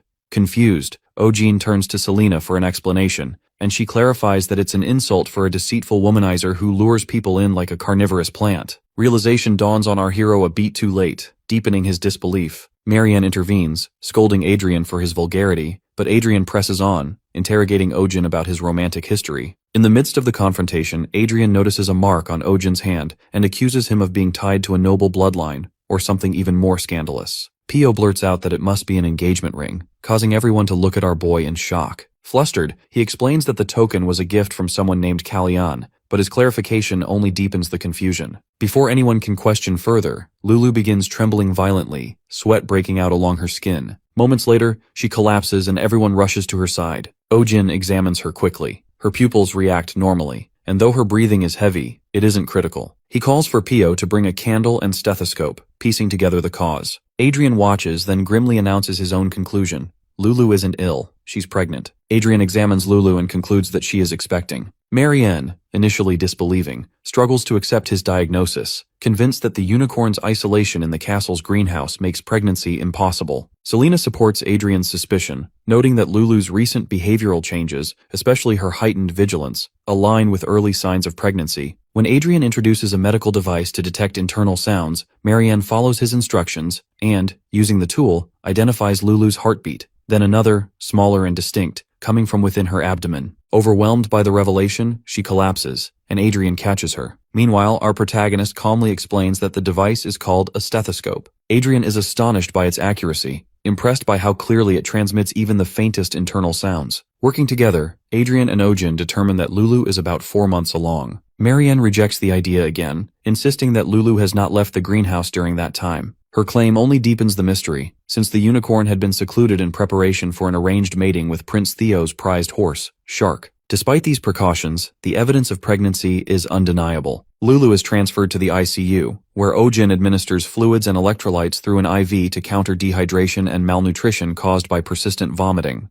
The others observe in fascination, noting the directness of a treatment that bypasses digestion entirely. Silence settles as Marianne tries to process the situation. Selena breaks the quiet, reasoning that the arranged meeting with the prince's horse would likely have failed, since unicorns rarely choose partners and often remain single for life, unless they meet one truly worthy. On rare occasions, an exceptional pairing produces a legendary hybrid with a golden body. Adrian suggests sending Lulu to the palace as a royal gift to explain the situation directly to His Highness, believing the prince would welcome such a rare creature. Selena dismisses the idea as unreliable, reminding them that stories of hybrid unicorns are mostly myth and that no one yet knows who the father is. Adrian points out the many distinguished horses raised under Lady Marianne's care, any of which could be possible candidates. Siegfried, admired for speed and beauty, Tara, valued for endurance, Dolly, known for charm, and Black Thunder, famous for strength. Marianne concedes that identifying the true partner is essential before any decision can be made. When Adrian volunteers to assist, Marianne instead appeals to Ohjin, hoping his medical insight might uncover the truth. He declines, reminding her that a stethoscope cannot determine lineage. Adrian intervenes, acknowledging that Ohjin's instincts and concern for Lulu make him more suited than anyone else to help. Selena adds that the answer may already be close at hand since pregnant unicorns typically display distress when separated from their mates, yet Lulu remained calm throughout the journey. Tracing the timeline, Marianne realizes that Lulu's agitation only began after arriving at their destination. The carriage route provides the first clue. At the stable, Joseph tends to a young mongrel horse, unaware of the tension building around him. When Lulu spots the colt, she becomes visibly emotional, rushing toward it and embracing it with clear recognition. The onlookers are stunned. Marianne is horrified, unable to comprehend why a unicorn of royal standing would bond with a common mixed-breed horse. The scene's absurdity draws a quiet remark from our hero, likening it to a dramatic play where a noble parent rejects a forbidden match. Adrian, observing Lulu's behavior, affirms that despite every expectation, the connection between the two animals is genuine. Marianne protests that the colt is too young, but Ohjin points out that Lulu's choice is clear, and that separating them would only harm both her and the unborn foal. The evidence leaves Marianne speechless, her thoughts circling the impossible reality before her: a unicorn, symbol of purity and grace, bound by affection to an ordinary stable horse. After discovering the truth about Lulu and the horse, Marianne's father confronts Joseph. He tells the young man that allowing a lowly carriage horse to get close to a precious unicorn is utter madness. Joseph tries to explain that he had no idea, but the Count accuses him of lying and attempting to profit from the situation. Despite Joseph's denials, the Count refuses to listen and orders both him and the horse locked up, announcing that punishment will be delivered soon. The maids whisper among themselves, agreeing that the Count is being too cruel. Joseph did nothing wrong. They point out that no one can stop animals from being affectionate toward each other. The conversation turns to why Lulu was supposed to be sent to the royal palace, with some realizing she was likely meant as a bribe for the crown princess election at the end of the year. They mention Marianne's participation, and how Lulu could have lived in royal luxury if things had gone as planned, but instead ended up with a carriage horse. One maid comments that Lulu probably takes after her owner. Another hints that there's much people don't know about young Lady Marianne. Suddenly, one maid warns the others to be quiet. Just then, another maid rushes in to report that Lulu's condition has worsened. She started coughing blood. Marianne immediately hurries to Lulu's side and asks what's wrong. The maid explains that Lulu hasn't been able to eat due to morning sickness, and is now vomiting blood. She remembers Selena's warning. Pregnant unicorns become extremely anxious when separated from their partners, and Lulu's health has worsened because of it. The maid cautions that if this continues, the situation could become much more dire. Marianne asks when Ohjin will arrive, and the maid replies that a message was sent in the morning, but he's delayed due to the distance. Determined, Marianne decides to find another doctor nearby and orders that the horse be brought to Lulu. The man leading the horse urges it to move faster, while the maids complain about the smell. They say that being locked up is no excuse, and that he should have been cleaned before meeting the young lady. The man insists it was urgent. Marianne silences them and instructs that the horse be sent in. The moment Lulu sees him, she immediately runs to him and presses herself close. Marianne orders warm water, saying she'll clean him herself. The maids are shocked, but she ignores their protests and also instructs them to prepare soup for Lulu. She begins cleaning the horse with a towel dipped in warm water, thinking that he's a heartless animal, yet unable to forget how her own parents once disapproved of her relationship with a merchant's son. She reflects that Lulu could have lived surrounded by luxury, but wonders if this simple happiness is what Lulu truly wants. At that moment, our protagonist arrives. He treats Lulu's condition and explains that although animals may have preferences, there is no hierarchy among them. Lulu does not see herself as superior to a horse. He sets up an IV for Lulu and assures Marianne that just being with the one she loves is enough for her happiness. As he provides medicine, he notes that this will help for now, but is only a temporary fix. The real solution is allowing Lulu and her partner to remain together. Marianne quietly agrees. Our hero prepares to leave, mentioning that he must return to the clinic where many patients await, and his assistant doctor remains, though he silently doubts her empathy. Marianne assures him she understands, saying she'll leave the aftercare to him. As Marianne and Ohjin watch, Adrian clings awkwardly to the tree, visibly struggling to climb down. He finally descends, apologizing for his discourtesy, but our hero corrects him, calling it a crime instead. Adrian insists he only climbed the tree out of concern for Lulu and intended to leave after checking on her. Marianne reminds him that he should have informed the staff, but Adrian explains he tried and was refused entry. Noticing the device in Adrian's pouch, Ohjin recognizes it as a stethoscope and casually comments on how cheap it feels. Adrian, embarrassed, admits it's still a prototype. Our protagonist advises that a doctor should have proper tools, then prepares to leave, mentioning his busy patient schedule. Adrian watches him go, thinking that Ohjin is a better person than he'd imagined, while our boy thinks the opposite, confirming to himself that Adrian is a strange man. Later that evening, Lulu begins eating on her own and regains some strength, bringing relief to Marianne. Adrian tells her that love and care are the best medicine and praises her for personally tending to Lulu. Marianne reflects that her stubbornness caused Lulu's suffering and admits she should have reunited them sooner, realizing she was perhaps jealous of her unicorn. She recalls how she was once as innocent as Lulu, but over time grew used to judging others by their status and wealth. Adrian remarks that all nobles are like that, but Marianne thinks back to her first love, remembering how she never cared about status, only the beauty in his eyes. She had given up on him for their mutual happiness, and now wonders aloud if she is truly happy. Adrian responds that first loves always end in heartbreak, and that such pain can blind a person to the love already near them. He suggests her true soulmate might already be close. Marianne feels confused, realizing too late what she had overlooked, and decides to withdraw from the princess selection. As Adrian listens, he secretly takes a small box from his pocket, feeling a rare opportunity forming in his heart. He places it before Marianne and starts to speak, but suddenly she declares that she will make her move on Ohjin. Adrian freezes, uncertain he heard correctly, and asks for clarification in disbelief. Marianne continues, saying she would rather hold power herself than marry someone who already has it, leaving Adrian stunned. She ends the conversation by thanking him and saying she hopes they can remain good friends. Adrian feels crushed by her words and vows never to forgive Ohjin. Back at the clinic, Pio sneezes and continues reading from a paper, informing Ohjin that Kyo is being taken in as Lulu's companion and requesting him to become Lulu's personal doctor. The offer includes 10 times the usual payment, but our hero refuses, explaining he cannot leave the hospital due to his busy schedule, and Pio complains that the tartar won't come off even after an hour. Ohjin examines the snake whose teeth are being cleaned, spots tartar buildup, and instructs Pio to spray saline and prepare anti-inflammatory medicine and cotton. While working, he discovers something lodged between the teeth and pulls out a small object. The pet's owner is overjoyed, revealing that the creature, Shamir, is a sacred beast once gifted to their family by the late king, and that it has just swallowed their heirloom. Our protagonist notes that some tartar still remains, and several teeth may need extraction, estimating 1 or 2 more hours of work. Selena remarks that it might take 5 hours since the beast has another head. Overwhelmed, our hero despairs as the owner tries to cheer him up,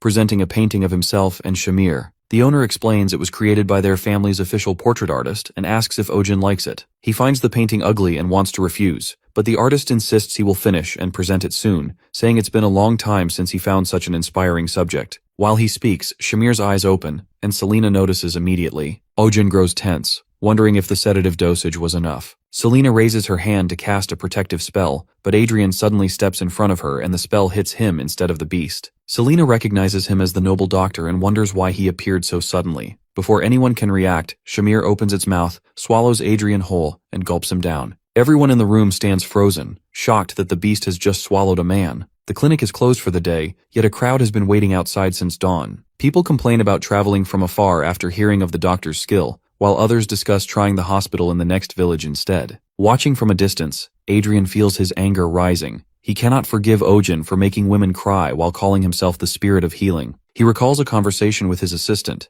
When asked about the spirit of healing, the assistant described it as a legendary being capable of granting the power to rule the world. Adrian had scoffed at the idea, thinking Lady Marianne foolish for being swayed by such talk, and believing that he himself looked more like a spirit than Ohjin ever could. Yet his mind drifts back to the assistant's words about Ohjin's miracles, healing a flying fish, turning a demon apostle into a cat. The stethoscope hanging from Adrian's neck, a gift from our hero, feels heavier as he remembers being asked if he still cherishes it. He had pretended indifference, saying he would return it and asking if a copy existed. The assistant confirmed it. Now, hiding in a tree with binoculars, Adrian muses that he only came to return the tool, wondering why he's here again. Below, our protagonist is treating a hydra. Its 2 heads move weakly as he scrapes tartar from its gums, rinses with water, and applies medicine to prevent inflammation. Watching closely, Adrian feels reluctant admiration, realizing that our boy's medical skill far surpasses his own, even though he'd been a top student at the Royal Academy. Suddenly, the hydra's tail flicks. It begins to wake from sedation. Adrian notices too late as the creature lunges forward toward Helena. He runs to save her, and the hydra swallows him in one gulp. Shock ripples through the crowd. Ohjin, momentarily stunned, watches as the hydra's owner cries out in panic. Selena quickly assesses that Adrian has been swallowed whole and prepares to use magic. But our protagonist stops her, noticing the hydra's tongue has turned purple and its breathing is blocked. It has swallowed something too large. Drawing on a method they once practiced, Ohjin and Selena move at once. On his count, Selena strikes the hydra sharply, forcing it to perform a Heimlich maneuver. The creature thrashes, and with another strong hit, Adrian is expelled, landing on the ground. The hydra's breathing steadies, and relief spreads among the owners, who praise our hero's medical skill. Our protagonist instructs Selena to check Adrian's condition. She confirms that he is alive but will remain unconscious for a while, due to the magic spell used on the Gemini Hydra. Ohjin silently notes that Shamir's condition has also stabilized, though the earlier shock caused bruising on its abdomen. Selena applies ointment and finishes the dressing. Later in the evening, our boy guides the Hydra's owners to be more careful, reminding them that any accident where a pet swallows something is the owner's responsibility. They promise to be cautious, even joking that they'll make sure it never swallows a human again. A few days later, the Baron sends a painting titled The Great Rescue Operation as a gift. Our protagonist dismisses it as bizarre, only to learn that a statue of him saving Adrian from Shamir's mouth has also been made. He feels the world has gone mad.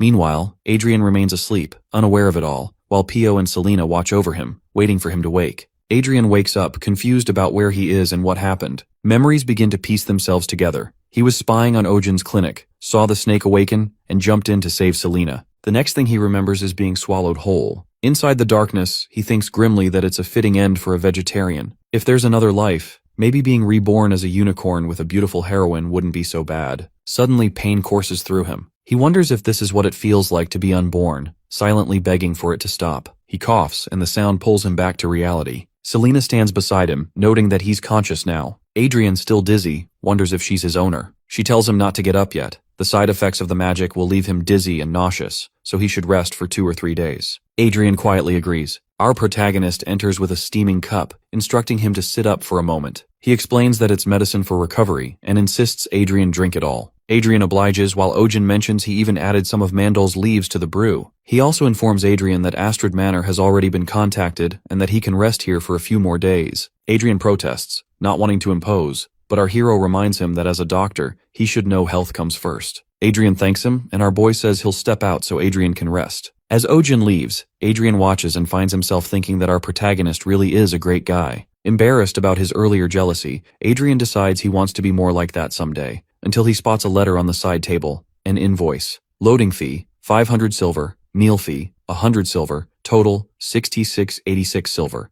Adrian stares at it and curses Ohjin under his breath. Meanwhile, at the clinic, a couple stands with their cat, worried that their pet's gender might be changed. Our hero explains it's just a figure of speech. The cat will be castrated. The couple protests, arguing that it's cruel. Our protagonist patiently reminds them that the cat's energy has been declining, caring for the kittens is hard, and the female's health is suffering from too many births. He asks what solution they would suggest. The owner protests that the cat is still young. Ohjin asks if they want to calculate how many more kittens there'll be in 5 years, or if they're secretly selling fennec fox pups. The owner denies it, but argues that if the surgery happens, what pleasure will the cat have left? Used to these discussions, our hero explains that frequent mating causes rapid aging, shortens lifespan, and lowers the quality of life for both pet and owner. The couple leaves teary-eyed. Pio assures them she'll help book a surgery date. After they go, our protagonist mutters about having to schedule it himself soon. He's tired of repeating the same advice every time. Pio tells him the next patient is her childhood friend's pet, and asks him to take good care of it. Ohjin promises he will. A girl enters, holding a large chicken, and says they're here for a checkup. Our hero notes the bird's glossy feathers and remarks that it looks perfectly healthy. Pio adds that Pop is the biggest and healthiest among her friend's pets. The girl nods proudly. 20 minutes later, our hero finishes examining Pop and concludes the chicken is fit to compete in a prime chicken contest. The girl, still uneasy, mentions that Pop seems thinner lately, but Ohjin determines it's not true weight loss. She recalls a seizure during Pop's sleep and worries it might be serious,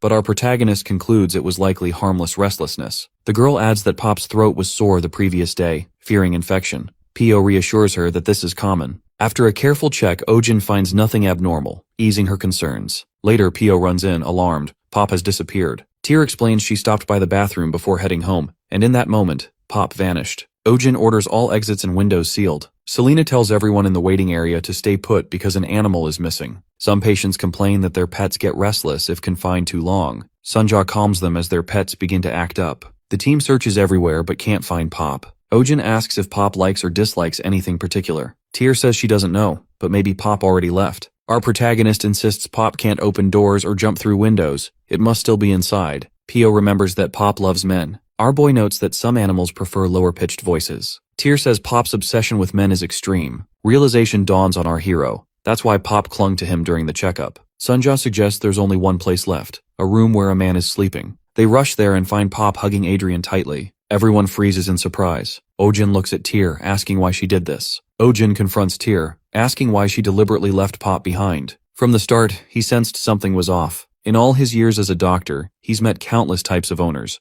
but never a guardian disappointed to hear their pet is healthy. He points out that, no matter how fast a chicken may be, it's too conspicuous and small to lose track of, and far too noticeable to slip through doors and end up here unnoticed. He demands an explanation. Tyr confesses that she did it because the Baroness would never believe someone like her. But if a famous doctor like Ohjin claimed Pop was sick and disappeared, she would. Our hero asks who would even believe such a story, and Tyr answers, Baroness. Desperation fills her voice as she begs Ohjin to save her. If she tells the Baroness that Pop is healthy, he'll be hunted. A hunting competition is approaching, hosted by the House of Baroness alongside a banquet for an important guest, rumored to include Prince Theo himself. The Baroness, preparing for the event, plans to cook Pop for the feast. The room falls silent. Pio bursts out in disbelief, questioning why anyone would want to eat someone's pet, especially when the Baroness already owns several large fire chickens. Tyr explains that those chickens died last year from a contagious disease. Ohjin remarks there must be other ingredients, yet the Baroness insists on Pop. Tyr goes on,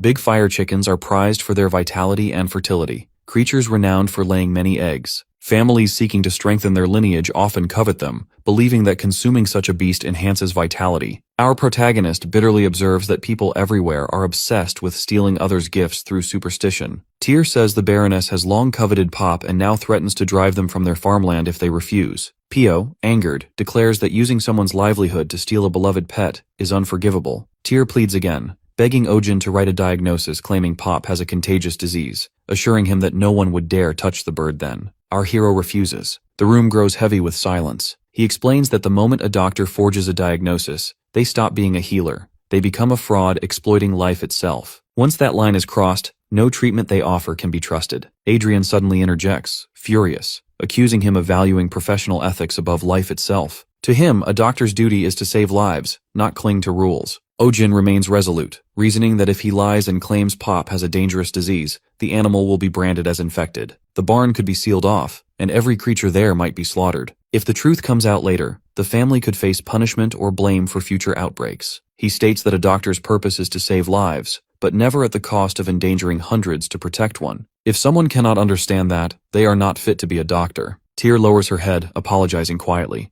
Outside the clinic, Tyr breaks down in tears. Pio tries to comfort her, assuring her that a solution must exist. Tyr despairs that she can never win against nobility and considers running away with Pop. Just then, our protagonist appears. He tells her there's no need to flee. Though he cannot help as a doctor, he can assist as a fellow pet owner. Tyr and Pio look up in relief as he explains his plan. Ohjin instructs Tyr to spread a rumor in the House of Baroness, and without turning, he calls out to the eavesdroppers nearby. He orders them to come out, especially Adrian, whom he assigns an important role. At the Clay's mansion, gossip fills the air. Guests discuss how Duke Astrid's daughter, Lady Marianne, has withdrawn from the prince consort selection, once considered a strong candidate. The Baroness listens with growing satisfaction, believing this is her daughter's chance to rise. She imagines the moment her daughter becomes the prince's chosen and sees it as revenge against every noble who once mocked them. The upcoming banquet, she thinks, will be the perfect stage to secure her daughter's future. Her plans are interrupted when Adrian appears at the entrance. The Baroness freezes, startled by his presence and captivated by his striking looks. As he approaches with composed grace, he requests to speak with her privately at the table. The Baroness, caught off guard, can only stare, wondering who this impossibly handsome stranger might be. The Baroness, seated beside Adrian, feels as though she is dreaming. Surrounded by admiring glances, she basks in the moment, barely able to believe she is conversing with such a handsome man at her own party. She asks if he graduated from the royal school, and, upon his confirmation, eagerly inquires whether he has met the royal family. Adrian replies that he has, mentioning that he saw Prince Theo often since they attended during the same period. The Baroness immediately takes mental notes, deciding she must update her home's interior to match the latest royal trends. Curious, she asks about the prince's eating habits. Adrian responds with gentle curiosity, wondering if she intends to serve him a meal. Embarrassed, she hesitates, but he reassures her, saying he understands the challenge of preparing a dish for royalty. He offers to introduce her to his regular merchant, a secretive trader who only serves the upper class and deals exclusively in rare, high-quality imported ingredients. The Baroness, astonished and delighted, declares she wishes to meet this merchant right away, considering it an unexpected stroke of luck. Adrian escorts her to a small cottage, introducing it as the merchant's meeting place. The Baroness is disappointed by its humble appearance, but her thoughts are interrupted as two figures step forward and introduce themselves as Louis Vuitton and Chanel, none other than Selina and Ohjin in disguise. Our protagonist welcomes her warmly, and Selina comments that she has arrived at just the right moment. The Baroness, wary, suspects they might be con artists. Ohjin presents a dessert, describing it as the latest sensation among foreign nobles, a devilish confection called tanghulu. The Baroness examines the glossy skewered fruit and hesitantly takes a bite. Instantly, her doubts vanish. The crisp sugar shell shatters with a satisfying crack, releasing a burst of tangy juice that floods her senses. The sweetness and acidity combine perfectly. She is overwhelmed by the taste and silently admits to herself that these people are genuine first-class merchants. Once she's impressed, Ohjin smoothly shifts the topic, mentioning a rumor that she recently acquired a rare ingredient known as the Plant of Immortality. The Baroness is startled, but our hero continues, describing it as the chickpea of eternal youth, an ingredient said to slow aging, improve health, and even prevent ailments like constipation and hair loss. Enthralled, the Baroness demands to purchase them all, but Ohjin explains that every batch is already reserved. Adrian insists that, as a regular customer, they should make an exception. Our boy hesitates, claiming the reserved stock is meant as a gift for the prince from another customer. The Baroness, alarmed, asks if that customer has a daughter of marriageable age. When our protagonist confirms, she realizes the rival's intent, to win the prince's favor through this rare delicacy. In desperation, she offers to pay 10 times the price. Ohjin, feigning nobility, refuses to sell for money alone, claiming that their trade is guided by the pursuit of truth, love, health, and peace. Selina suppresses a sigh at his performance, while the Baroness feels ashamed for exposing her greed before such admirable people. Adrian intervenes again, suggesting that surely compassion requires selling the goods to someone in greater need. The Baroness looks at him, touched, while our hero reluctantly agrees to make an exception and sell the chickpeas. Before she leaves, Ohjin warns her of a crucial precaution. The chickpeas, he claims, contain the mana of the great big fire chicken, the divine ancestor of all fire chickens. Therefore, anyone consuming them must avoid all chicken-related foods for a time, or else suffer reversed effects, rapid aging, disease, constipation, and hair loss. Though none of this is true, the Baroness is horrified. The thought of being unable to eat chicken torments her, but the fear of losing her youth is even worse. She decides to keep the beans and abide by the restriction. Adrian jokes about older men obsessed with vitality, and our protagonist plays along, mocking the superstition. The Baroness nervously agrees, calling the obsession with fire chicken outdated. Later, back at the clinic, the plan succeeds. Pop is safe. Tyr beams with relief and gratitude, thanking our hero for saving her companion. Ohjin smiles, saying it was nothing, and hands her a custom carrier made from the money gained from Baroness Clays. He explains that it will help prevent future mishaps. Tyr, moved, calls him her lifelong benefactor. Our protagonist laughs modestly, saying she can call on him anytime for help. Meanwhile, the mandrake sulks in jealousy as Pop enjoys the attention. Ohjin offers Tyr a part-time job caring for animals, and she eagerly accepts. Just as the mood lightens, Pop suddenly tries to swallow the mandrake whole, sending everyone into a panic. After restraining him and securing him in the cage, our protagonist reminds Tyr not to bring Pop along when she starts work. Turning to Adrian, our hero hands him payment for his cooperation. Adrian is surprised by the amount, but Ohjin quickly clarifies that medical, lodging, and other fees have been deducted, leaving only 312 silver. Adrian, outraged, grabs our boy by the collar, calling him a con artist for charging so much. Selina interrupts, reminding Adrian that the treatment was effective. Adrian immediately shifts tone, complimenting her skill and thanking her for the recovery he felt after taking her prescribed medicine. Selina promises him an additional prescription to maintain his condition, and he accepts with a smile. After Adrian leaves, Selina questions whether it was wise to let him go. Our protagonist admits that Adrian's medical abilities are decent and that he works well with her. Still, he brushes off the idea of recruiting him for now. Selina remarks that his greed for money has reached its peak and predicts that Ohjin will soon regret this decision. Prince Theo sips his tea, listening as talk of the upcoming hunting competition drifts through the room. Baron Doyle kneels in apology, explaining that he has searched for an opportunity to secure the Monoceros, but the hospital is never empty. Theo scorns such half measures and demands a bolder plan,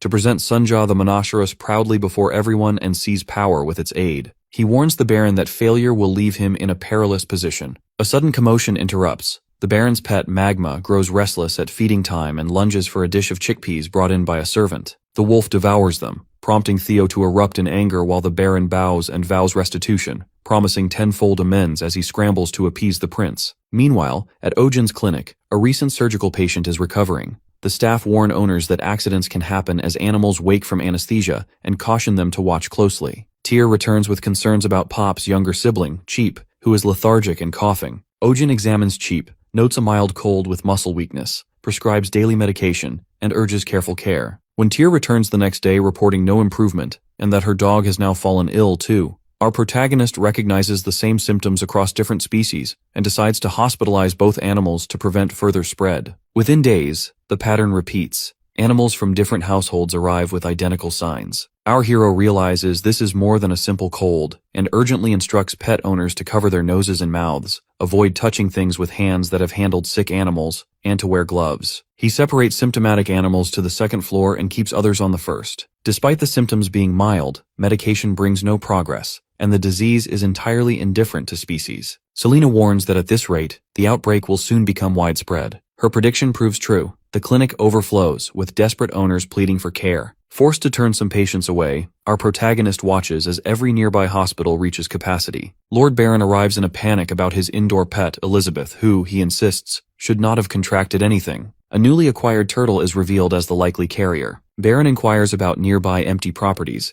and a vacant building in the back alley is offered as a temporary annex. Realizing the scale of the crisis, our hero accepts the loan and suddenly finds himself running a second facility alone, treating patients across 2 sites and wondering how he can possibly manage without another doctor. Over at Adrian's hospital, he notices an empty ward and asks why patients are scarce. His assistant explains that the town is facing an infectious outbreak and predicts a call for support. Soon after, a letter arrives from Ohjin requesting aid. Bring spare medicines and equipment, with a curt offer of 2 gold per hour and a potential performance bonus. Adrian initially bristles at the tone, intent on burning the presumptuous letter, but then he sees a line mentioning Selena collapsing from overwork. Conscience overrides pride. Adrian announces he will leave until the war against the pandemic is over, reasoning that where disaster strikes, a doctor must go. His assistant falls silent, recognizing the gravity of the decision. The first epidemic sweeps across the land, prompting Pio to gather everyone inside the clinic and announce strict isolation measures. Any animal showing symptoms must be quarantined, and unnecessary outings are to be avoided. Questions arise about when each patient's cough began, and records quickly pile up. Adrian continues examining patients after 12 hours of non-stop work, noting swollen throats but, in some cases, ruling out the epidemic. Selena is buried in 26 hours of drug testing, while our protagonist tends to a weak rabbit after 18 hours of continuous treatment, gently finishing the checkup as exhaustion weighs on the entire staff. Schwein arrives with Max, reporting that 2 more cases have appeared among the hunting dogs scheduled for the upcoming competition. The inpatient ward overflows, and Tyr informs our boy there's no more room. Still, Ohjin insists on finding space and continues searching for a cure, assuring everyone that they will do their best. Schwein thanks him, while Adrian questions why they keep admitting patients beyond capacity. Our hero answers through his actions, unwilling to turn anyone away. Pio reports that some guardians are demanding to discharge their pets, thinking mild coughing is harmless. Ohjin rejects the idea, explaining that neglect could lead to irreversible damage, especially for working animals like hunting dogs, which would be abandoned if they lose their value. He firmly believes all animals deserve equal care, regardless of their usefulness. Late into the night, our protagonist experiments with antibiotics infused with dragon's power, but all attempts fail. Meanwhile, Selena warns him to stop before overusing the dragon's energy strains his heart. He blames mana instability, and even considers learning alternative medicine. Selena points out that he hasn't slept in 3 days before knocking him unconscious for a forced rest. 5 hours later, Ohjin wakes in a daze, being fed by Tyr with fresh food. He realizes the egg is from Pop,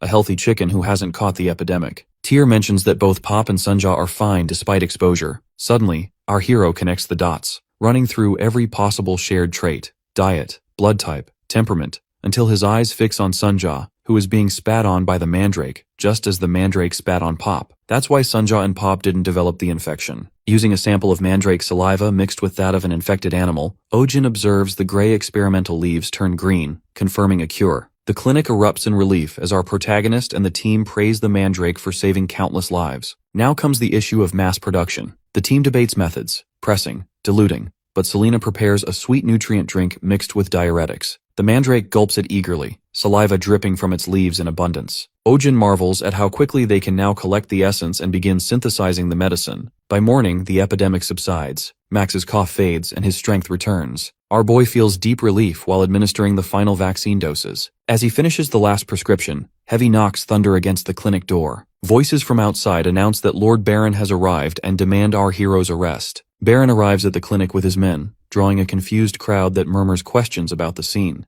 Ohjin opens the door calmly, meeting the Baron's gaze as the noble declares his arrest for spreading an animal epidemic and exploiting treatment fees. Our hero's expression tightens, recalling the lie he once spun to protect Sunja. He points to Sunja's fading M-shaped mark as proof of his success, Recognizing that the accusation is just a pretext, the Baron's true goal is to seize Sunja. Pio steps forward, defending Ohjin's integrity, but the Baron dismisses his words angrily. Our protagonist ends the argument, agreeing to go quietly, but insisting on sedating Sunja first. The Baron hesitates, then relents. Ohjin quietly signals Selena to prepare for an escape using magic. Selena misunderstands, readying herself to strike instead. Once Sunja is sedated and placed in the cage, a faint light flickers from our protagonist's ring finger, the signal. Selena acts, not with magic, but with a sudden punch that sends one of the Baron's men collapsing. She grabs Sunja and flees into the crowd. The Baron orders his men to pursue, prioritizing the cat over Ohjin. Our hero recognizes their intent, confirming his suspicions. The Baron seizes Ohjin by the collar, threatening destruction, but Pio steps in,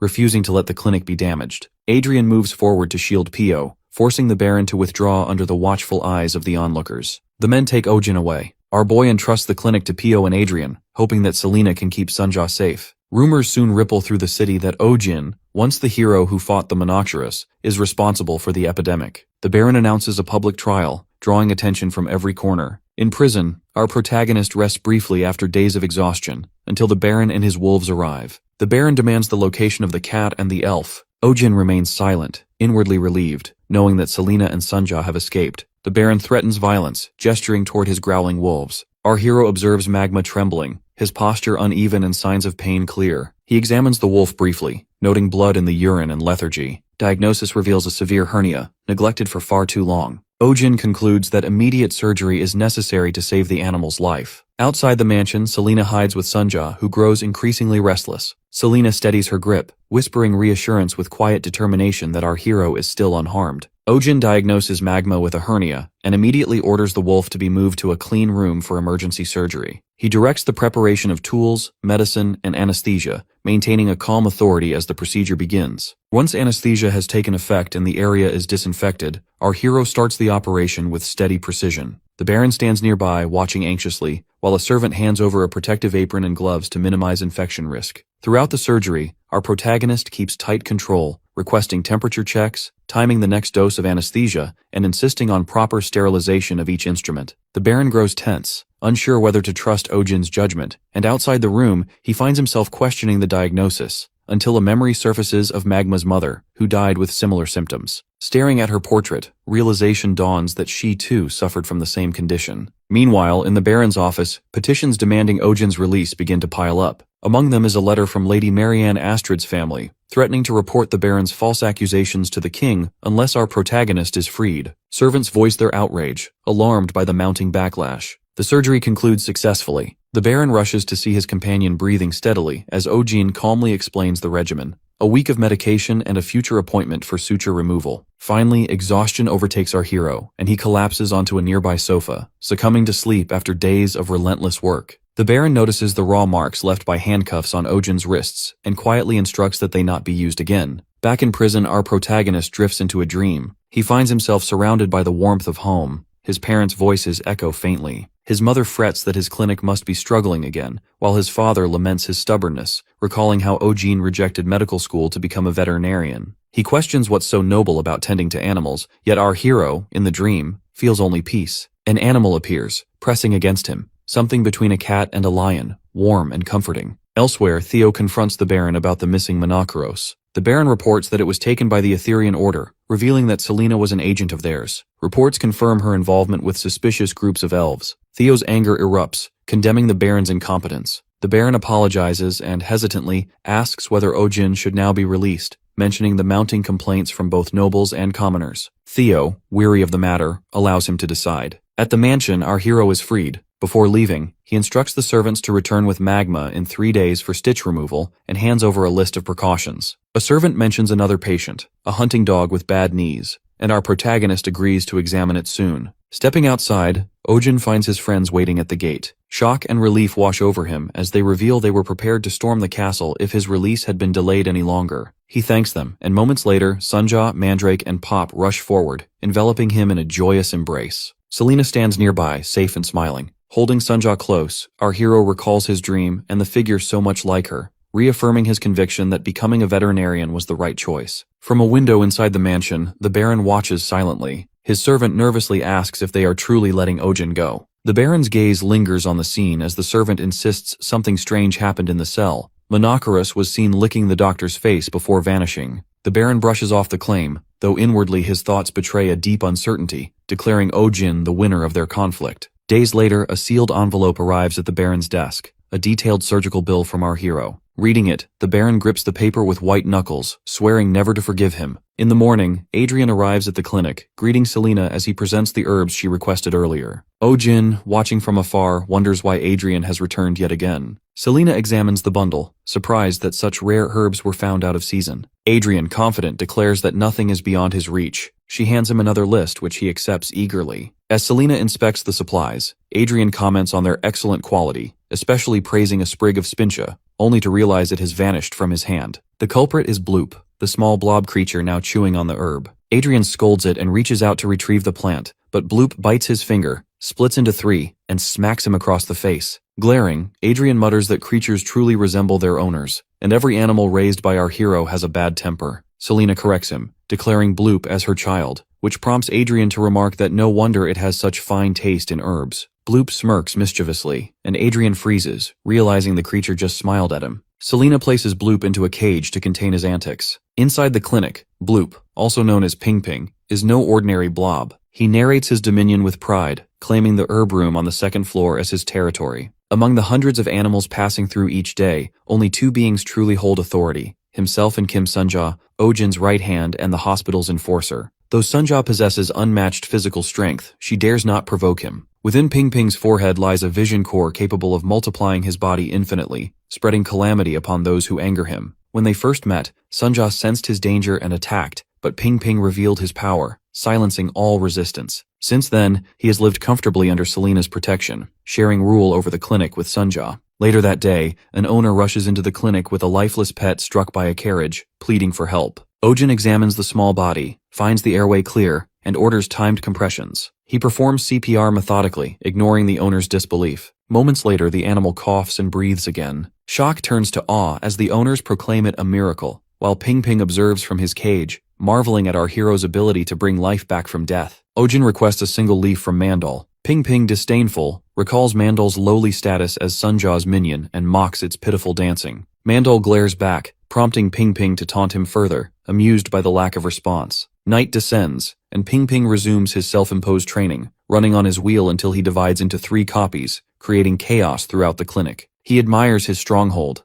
a cozy setup gifted by our protagonist as a sign of loyalty, perfectly positioned for temperature and humidity. His satisfaction turns to fury when he discovers his stronghold damaged beyond recognition. He immediately suspects Mandal, who smirks from a distance. Rage flares as Ping Ping accuses him of defiance. Mandal, empowered by recent medicinal herb enhancements, stands his ground. Ping Ping mocks him for daring to challenge his superior, then launches an attack. Mandal dodges and Ping Ping crashes backward. Assessing his opponent, Ping Ping notes the improvement in Mandal's body and resilience, but reminds him that without his pot, he is nothing, a plant doomed to wither. With a swift blow, Ping Ping shatters Mandal's pot, sending him to the floor in despair. Declaring dominance, Ping Ping demands that he kneel. Mandal glares up, desperate and furious, preparing his secret weapon, a sonic shriek capable of rupturing eardrums. Ping Ping senses danger, tries to cover his ears, and realizes his stubby arms cannot reach them. The attack fails, producing only a weak, trembling sound. Ping Ping mocks Mandal's silence, satisfied at his opponent's downfall. Moments later, our hero enters, drawn by the commotion. He surveys the mess and the fallen Mandal with his broken pot, immediately understanding what happened. Kneeling beside the crying plant, he soothes it gently, assuring it will be fine. Lifting the fragments of the pot, Ohjin smiles faintly and decides it's time to repot Mandal once again. After receiving an excess of supergrowth serum, Mandal grows to 1.5 times his original height. Our hero prepares a larger pot for him, layering it with top-grade soil and finishing with premium organic nutrients. Yet, as Mandal settles into his new home, he quickly appears unwell. Ohjin examines him closely, puzzled by the lack of response. Selina, watching silently, suddenly plucks one of Mandal's leaves. The action startles our protagonist, who turns in shock. A quiet cry erupts from Mandal, echoing through the clinic. He flinches, covering his ears, while Selina freezes, equally startled. After a tense silence, Mandal gives a weak response. Our boy concludes that frequent removal from his pot dulled Mandal's voice, and reassures him it will return naturally over time. The following day, Mandal looks even worse, leaves drooping, surface pale, and signs of accelerated aging spreading. Ohjin's worry deepens, fearing Mandal might wither completely. Selena wonders if the fertilizer was insufficient and suggests adding more, but before she can act, Pio steps in, warning against ignorance. She insists that replacing the entire soil caused Mandal's rejection. The soil, familiar to Mandal, is like his lifeblood. Replacing it all at once left him too weak to adapt. Had they delayed treatment, Mandal would not have survived. Pio takes charge, ordering immediate corrective steps. All leaves are to be removed to conserve moisture, and Mandal is placed in a ventilated area shielded from sunlight to suppress photosynthesis. Ohjin quietly encourages Mandal to endure the next few days, promising recovery. That night, under the moonlight, Mandal stands silent and still, weeping softly from his stem. Ping Ping waddles over cheerfully, unaware of the tension, and demands a playful kick. Before he can act, our protagonist catches him mid-motion. Suddenly, realization dawns. Ping Ping stole the missing medicinal herbs. Ohjin scolds him for greed and carelessness, pointing out his excessive weight gain. Ping Ping retaliates by biting his fingers. At that moment, Sunja appears and strikes Ping Ping across the head. The mark on Ping Ping's body flares to life, glowing intensely. Our boy panics, recognizing the dangerous surge of energy, and pleads for the reaction to stop. His necklace suddenly shines with radiant light, enveloping Ping Ping in a containment barrier. The mark's power, his division core, is absorbed into the necklace. Ohjin stumbles backward as the energy disperses across the room, one pulse striking Mandal's pot.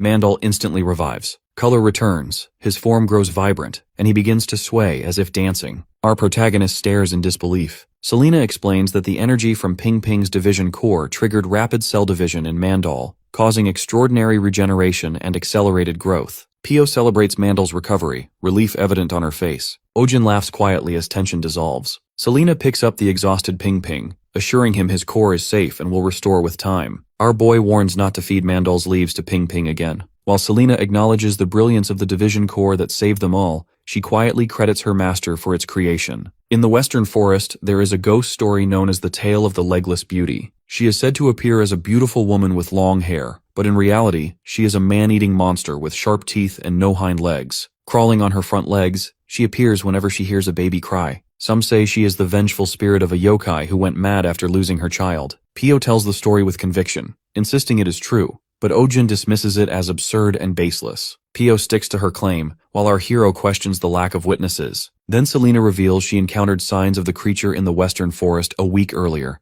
Traces of something crawling on its front legs marked the ground. The eerie presence had driven people away, allowing her to gather herbs in peace. Ohjin becomes uneasy, and suddenly a scratching sound comes from the door. Both Pio and our protagonist are startled, while Selena remarks that it sounds like someone is there. Despite their warnings not to open it, she swings the door wide, revealing Max. Our boy is startled and notices Max holding Mr. Schwein's clothes in his mouth, suspecting something may have happened to Schwein and follows Max to find out. When he reaches Schwein, he finds him safe and well. Schwein greets him and asks what brings him there. Ohjin, relieved, thanks him. Schwein identifies the fabric as a piece of Max's comfort toy, realizing the dog must have been bored because he had been too busy lately. While in the forest, our protagonist notices that Schwein is working late. Schwein points to a net hanging in a tree. A kitten is trapped inside. He explains that poachers have been active in the Western Forest, setting nets everywhere, and young animals keep getting caught. One kitten is hanging too high for him to reach, so he goes to fetch a pole. While waiting, Ohjin notices marks on the tree, deep scratches, as if something had clawed at it. Schwein also observes that the footprints around the tree are strange, resembling those of a creature crawling only on its front legs. Both grow uneasy, remembering the ghost story. Suddenly they hear the sound of crying. Our hero asks Schwein to stop making that noise, admitting he hates things like this. Schwein denies it, but the crying sound grows closer. Then a figure appears, and both freeze, fearing the legless monster has come. Instead, it is a fox. Ohjin notices its hind legs are injured, explaining the dragging footprints. The trapped kitten continues to cry from above, and the fox barks at it, clawing at the tree. Our protagonist realizes the fox is reacting to the cries and suspects it plans to eat the kitten. The crying continues, and the net begins to shake. Suddenly the cage falls. Ohjin rushes forward, catching it just in time. Relieved, he looks inside and sees that it is not a kitten, but a fox cub, and it is already dead. A sound behind our protagonist makes him turn. The large fox stands there, preparing to attack. Ohjin realizes he let his guard down. Suddenly, Selena appears and shoots the fox with a tranquilizer. The animal collapses, unconscious. Selena checks our hero for injuries and finds him unharmed. She had arrived just moments earlier, drawn by curiosity about the rumored creature, which has now revealed itself as a celestial fox. Ohjin examines the fox closely, confirming its identity and noting numerous wounds across its body, including gunshot injuries on the hind legs. Selena inspects it as well, observing that it must have given birth recently. Its glands are swollen, and there are faint traces of suckling, suggesting it has not nursed for some time. Our hero realizes that the dead fox cub in the net must be its child. The fox cub was killed by hunters who cursed their luck, disappointed that it wasn't fully grown. Still, they decided the white fur would fetch a good price. Before they could take it away, the mother's furious cry pierced the forest as she lunged at them, forcing the hunters to flee. In the silence that followed, she approached her cub's body, only to see a small cat emerge beside it, softly meowing. She gathered her injured cub and lay down in the rain as the cub weakly nursed. Later that night, the mother opened her eyes again. While she slept, the same cat appeared nearby. The baby fox crawled toward it, and the two began to play, until, in the next instant, both were caught in a net. The mother woke to the sound, spotting her cub trapped high in the branches, and cried helplessly beneath the tree. Now, in the present, the mother fox thrashes violently on the clinic floor. Our hero struggles to hold her still, but she sinks her teeth into his arm. Reacting quickly, he injects a tranquilizer into her neck. Her body tenses, then slowly relaxes as he keeps her from tearing open her stitches. Morning comes, and a low growl echoes through the waiting room, drawing attention. Sunja crawls closer, trying to peek inside the treatment room where the sound originates. It has been 3 days since the fox was admitted, yet she still goes berserk each time she wakes, her body already building a tolerance to the sedatives. Pio quietly wonders if the fox doesn't realize her cub is dead, but our protagonist disagrees. The cub's body had been lifeless for several days. If the mother had remained nearby, she must have known. Our boy notices the stitches tearing open again, the wound refusing to heal, as if her body mirrors the torment in her mind. Trauma, Ohjin reflects, exists in animals too. Trapped in memories of pain and anger, they attack themselves and the world around them, like the monsters in Western ghost tales. The kitten rescued alongside the fox has recovered after IV fluids. Still fragile, it needs careful monitoring. Our hero reminds Pio to keep its temperature steady and ensure it stays far from the fox's cage. Pio agrees and goes to replace the kitten's cold water bottle with a warm one. The kitten mews softly, glancing toward the mother fox's cage. When Pio returns with the heating pad, she freezes. The cage door hangs open. The kitten is gone. Panic floods her as she spots it inside the fox's enclosure, nestled against the mother's body. Pio alerts our protagonist immediately, fearing the worst. In the fox's unstable condition, any movement could turn fatal. But when they rush in, they find the kitten pressed against the fox, suckling quietly. The fox stirs, her eyes flicker open, and a tear slips down her face. Instead of lashing out, she lowers her head and gently licks the tiny creature. The entire room stands still, stunned by the sight of a wounded predator finding peace in the warmth of another life. The next day, the kitten dashes across the clinic floor, dragging Pio's glove between its teeth. Pio half-heartedly reaches for it before giving up as the kitten scampers straight toward the fox's cage. She decides to retrieve it later. What matters more is the fox itself. Its recovery, once stagnant, has become astonishing. Wounds that had refused to close now knit cleanly, and its rest is no longer plagued by nightmares. Pio marvels at the progress, unable to believe the creature once thought crippled now moves its paws again. The nerves, still alive, have begun to regenerate. Our hero watches quietly, reflecting that he cannot restore all that humans have taken,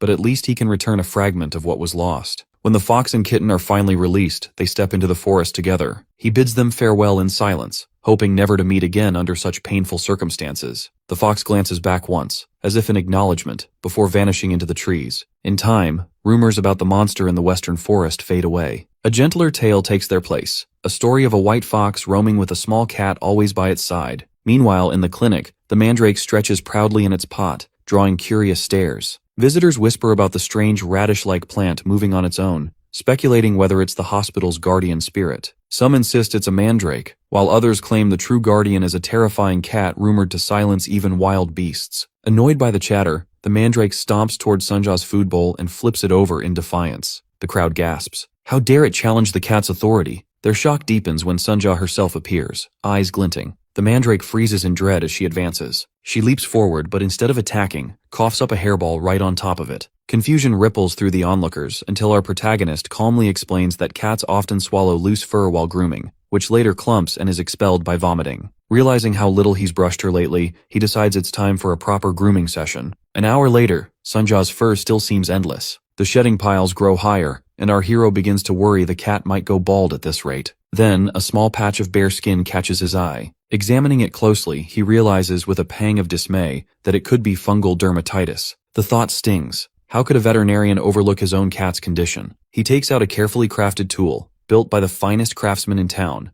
the world's first manual pet clipper. Though unnecessary for treatment, he feels compelled to use it. As he begins clipping, Sunja hisses and bolts from the table. The moment calls for restraint. but the doctor in him refuses to retreat. A vet must never back down in a battle of wills with an animal. Summoning his resolve, he steadies himself, whispering soft reassurances as he continues. Sunja writhes and cries, but he presses on gently, determined to finish quickly for her sake. Then, without warning, her neck begins to glow. Light spreads, flooding the clinic with a radiant brilliance visible even from outside. Startled, our protagonist steps back as a magic circle forms beneath her. From within the circle, Kalian materializes, not a projection, but the man himself. Later, over tea, our boy recounts everything. Kalian listens intently, then explains that Sunja's condition isn't a disease at all, but a natural phase of shedding. Monoceros undergo cycles of rapid growth, during which they shed their fur completely. To renew their vitality, they must purify themselves in the pond of sable. If they fail to do so, the fur may fall, but never return.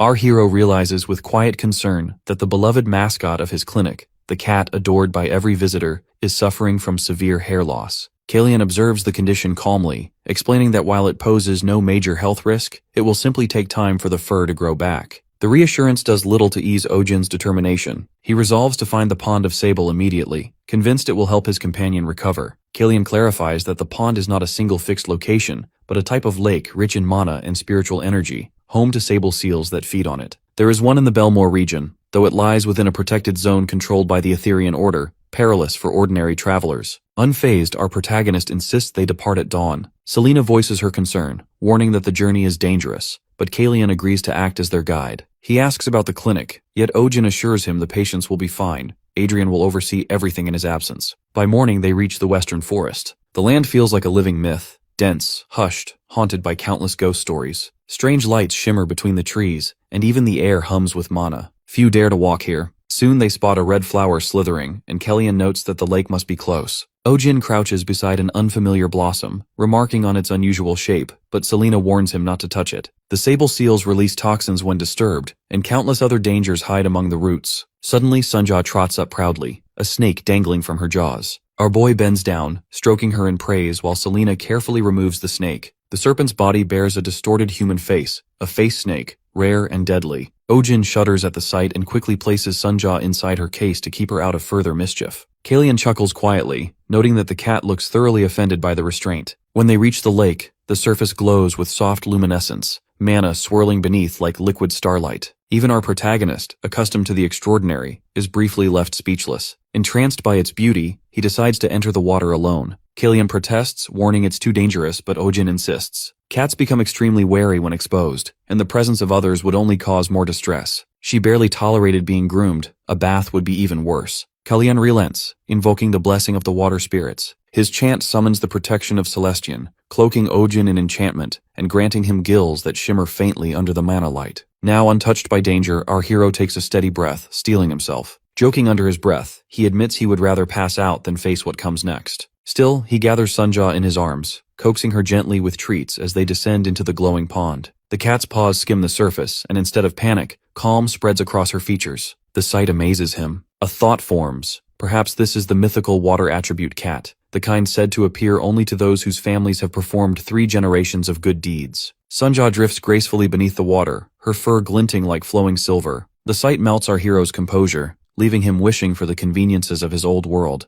Cameras, barbecues, cold beer, or coffee, anything to preserve the moment. The lake sparkles around them with bubbles of mana that burst like carbonated light. As our protagonist brushes her fur, it begins to peel away in translucent waves, as if she were shedding not just hair but skin. Ohjin marvels at the transformation until the soap slips from his grasp, drifting toward a patch of strange flowers. Reaching instinctively, our boy realizes too late that he has touched the poisonous Sabelsia. A sting flashes across his hand, and the world blurs. The water collapses into darkness. When Ohjin opens his eyes, he's no longer in the lake, but in an unfamiliar place. Our protagonist looks around in confusion, whispering to himself in disbelief. Then, a massive paw rests on his shoulder. Turning slowly, he finds a lion standing behind him, its golden eyes calm and unblinking. He freezes, the question forming on his lips. Who is this creature that stands before him?